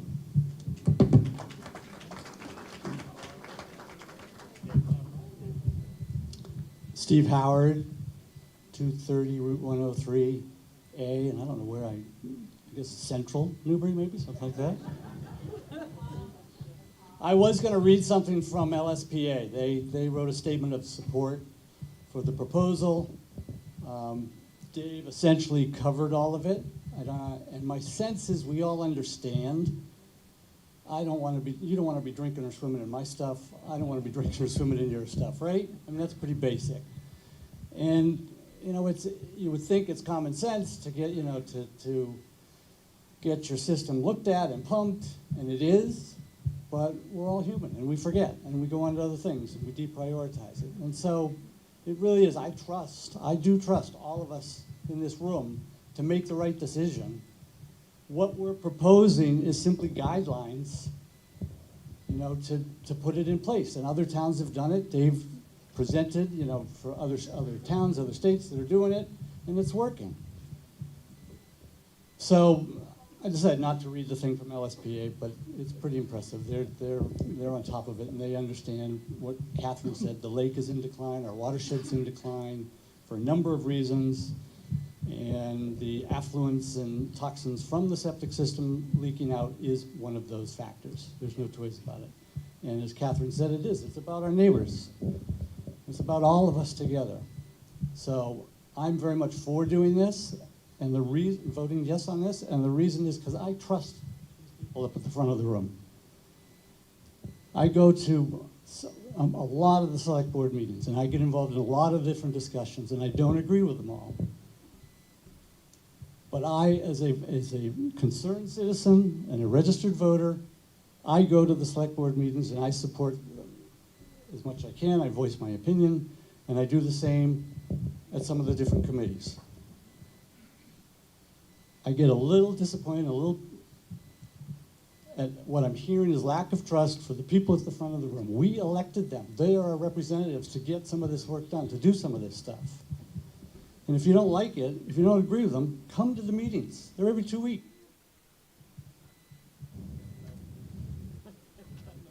So again, I encourage you to believe in what we're trying to do, believe it's the right thing, vote yes to get it moving. We can have another town meeting. There are other ways we can come back and review it before it gets instituted.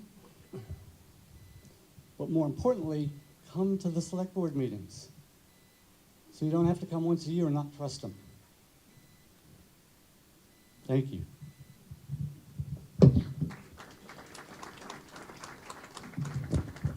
Hi, Scott Ward, 46 Greystone. Well, here we are again. They now want to get into my septic system. We all love the lake. We all love the mountain. We all want to protect both of those things. But you have no data. You have no data from LSP. You have no data. Data from New York, from Cape Cod, doesn't mean what's going on here in Newbury. In Sunapee. Sunapee's Sunapee. It's not Newbury. So, again, as the lady once said, half the towns here, the homes here in this town are underutilized. Most of them are 3 to 4 bedrooms, and most of them have 2 retirees living in it, and the kids come once a year, for a week. So the tanks are underutilized. The summer people's tanks are underutilized. So they probably could be pumped out 4 to 5 years versus every 3. The state bases that on 6 to 8 people living in that house 24/7. So,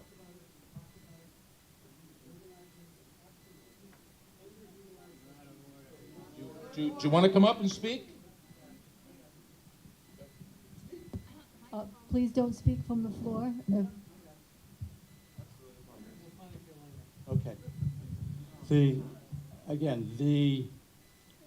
What we've talked about in the proposal absolutely is that the underutilized, less utilized systems will have much leaner requirements. So if it's not being used, again, the woman said, the people who did come to clean it said you don't have to do it in 5 years, 10 years. It's a proposal. Well, again, it just comes down to trust. It's a proposal. You've already written the rules, so nobody's going to change the rules. You've already written them. Help me, help me. We haven't read them, it's a proposal. Point of order. This is not debate stage. Make your point. You already talked. Sit down. Listen to this gentleman, and let's move forward and stop the bickering. So again. Okay, can we hear from the podiums only? We have no Newbury data. We need to get the data. If it is in fact leaching in with E. coli and nitrogen that's coming from the septic tanks, then yeah, we need to do something, no doubt about it. But you're asking us to make a decision here with no friggin' data. Guys, you don't even know how many tanks have failed in Newbury over the last year. Is it 1%? Is it 20%? Is it 50%? You haven't a clue. So we don't even know if we have a problem. And then, how are you going to, with the summer people or people that rent their place for 10 weeks a year, how do you know they fit into the 30-day thing? You guys are trying to fix stupid, and we can't fix stupid. If people put stuff down there that doesn't belong down there, then that's a $25,000 to $30,000 problem when their bed fails. And they'll learn from that. Maybe I shouldn't do that the next time. Can't help it that people from Mass come up here and think we're on sewer, and we're not. But you guys are trying to figure it all out, and it's not right. We're trying to make decisions for the summer people who aren't here, and for the other people that aren't here. It's you need the data, guys, and then we can make an informed decision. That's it. That's my input. Thank you.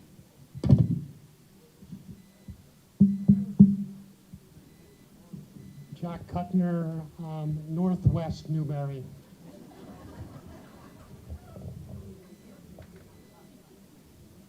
I think Catherine mentioned that maybe we've lost a little bit of perspective on what we're trying to do here, and so we're going to do a little brief history lesson if we could.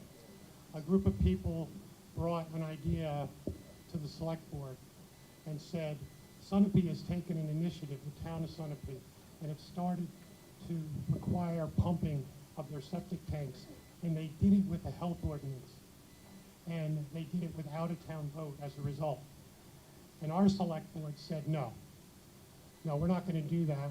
We think this issue should be aired out at town meeting, and this issue should be discussed and voted upon. Okay? And so to Mr. Howard's point, we are asking the residents of the town to return that good faith back to the select board, okay, who has educated themselves on the issue and has requested that the town look at this important issue so that they can then develop rules which will then be brought back to public meeting again with more input and more refinement. So rather than thinking like this is some kind of government overreach, okay, it's quite the opposite. A little personal anecdote. I bought my house. The prior owner was there 10 years. I had to do a septic inspection. It had never been pumped in 10 years. The pump got disconnected because of a faulty wire. Both holding tanks were full. The leach field was full. It was a disaster. There were no outward signs. There were no outward signs. So where are we going to get the data if we don't start pumping the system and taking a look at it? Now, my concern is not you.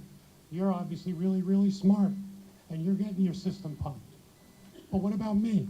I'm a dope, and I'm not getting my system pumped because I'm from Massachusetts, okay? And so us dopes from Massachusetts are ruining the water table. And this is not just an issue about Lake Sunapee. It's all the streams, all the ponds, the water table, the well. My well is 25 feet from my neighbor's septic tank on the other side of his little narrow property. What's going on if his septic tank is failing and coming into my well? So I want to applaud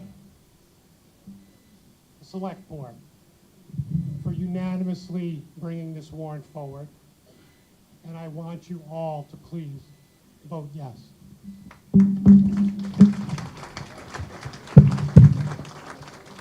Hi, my name's Steve Peterson. I live at 1349 Route 103 in Newbury, and I just wanted a clarification on this warrant article.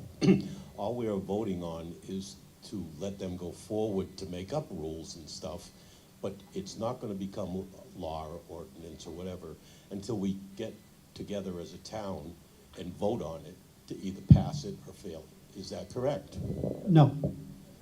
What the current warrant article says right now is the town will give the select board the authority to write rules, and then the select board will vote may vote to a majority to enact those rules. So now after this, the town will be no input except. No, that's what I'm trying to say. Is during that process where we finalize the rules, there will be postings of what the rules are. There will be committee meetings that are open to the public, and there'll be public hearings. We've already had 3 months, 4 months worth of our committee meetings, and we've had 2 public hearings on this that were advertised and held at the town offices. So we would follow that same model. But the difference being, because this is now, if the warrant article's passed, the select board would take all that information, including everything from the meetings that may result in updated rules, and then the select board would vote on those rules.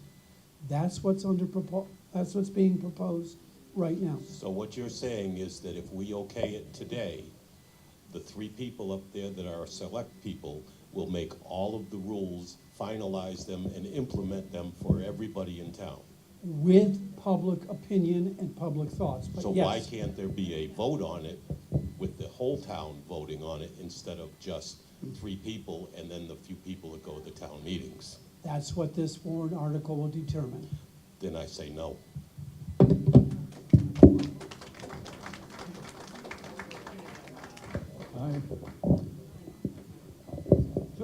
Just a little bit of history. A long time ago, I lived on a little pond, Wilson Pond, just south of Keene, New Hampshire, in a town called Swansea. And the town wanted all the people on the lake to connect up to the sewer system.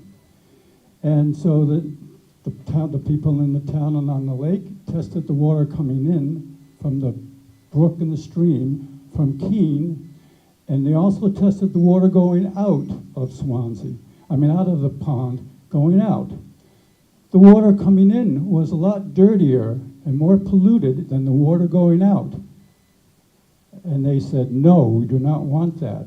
I'm sure that testing is done on the water coming into the lakes and Wilson, or not Wilson Pond, but Massasecum and whatever, Sunapee and Lake Todd. I'm sure you test that water.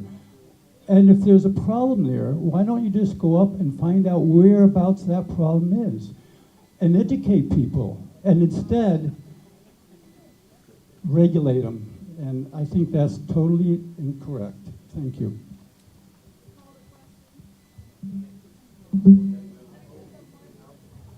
My name is Joy Noel.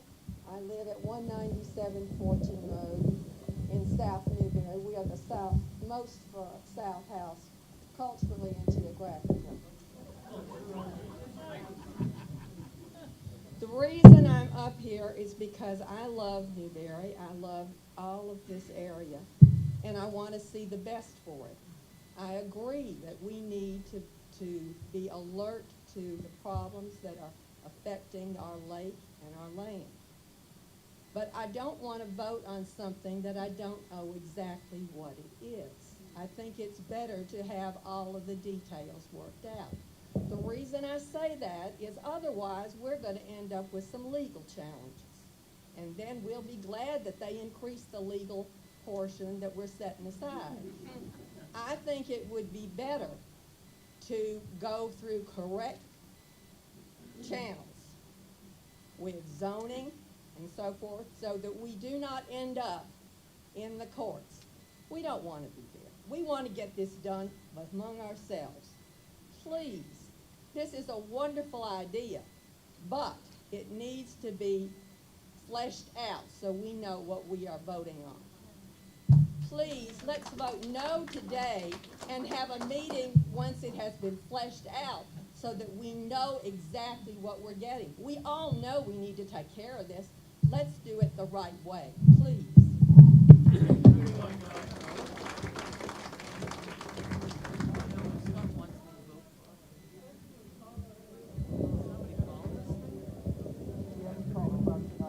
Mark Wood, Bay Point, call the question. Okay. We have a motion to call the question. Do I have a second? State your name, please. All right, question has been called. All those to approve calling the question, raise your ballots. All those opposed?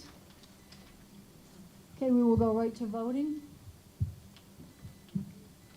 All those in favor of Article 13 as written, raise your hands, raise your ballots. All those opposed? Okay, article is opposed as written.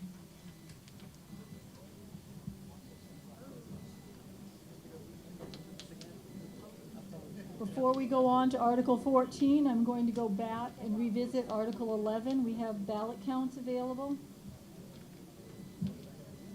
So for Article 11, for hand counting,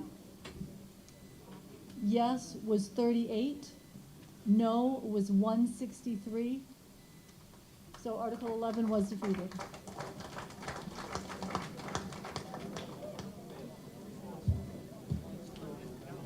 Article 14, and this is our last article.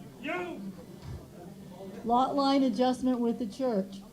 To see if the town will vote to authorize the select board to take all necessary steps for a lot line adjustment between the South Newbury Union Church, 162 Village Road, tax map and lot number 0043-0174-0434, and the town of Newbury, 7 Sutton Road, map lot and number 0043-0408-0162 to transfer land to allow the church's septic system to now be located on map and lot number 0043-0174-0434.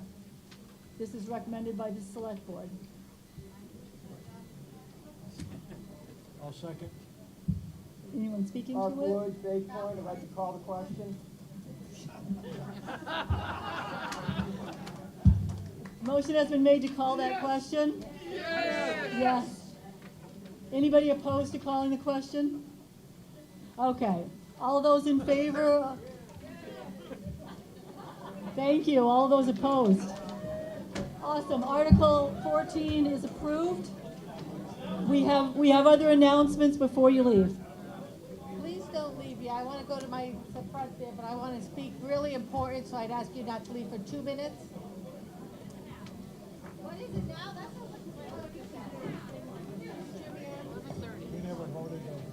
okay. Guys, real quick, I'm sorry. I want to thank everybody that has worked on the voting.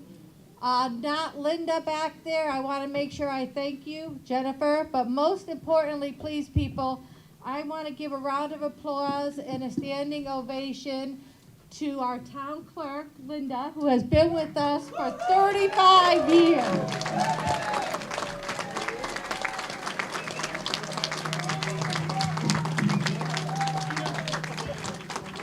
And she's got another 3 years with us, guys, so please. We didn't vote on the last question. Microphone. Microphone. Hello. Oh. Okay, I know everybody really wants to go. Article 15, other business to be transacted by the town. Stacy Fogwell, 257 Route 103A.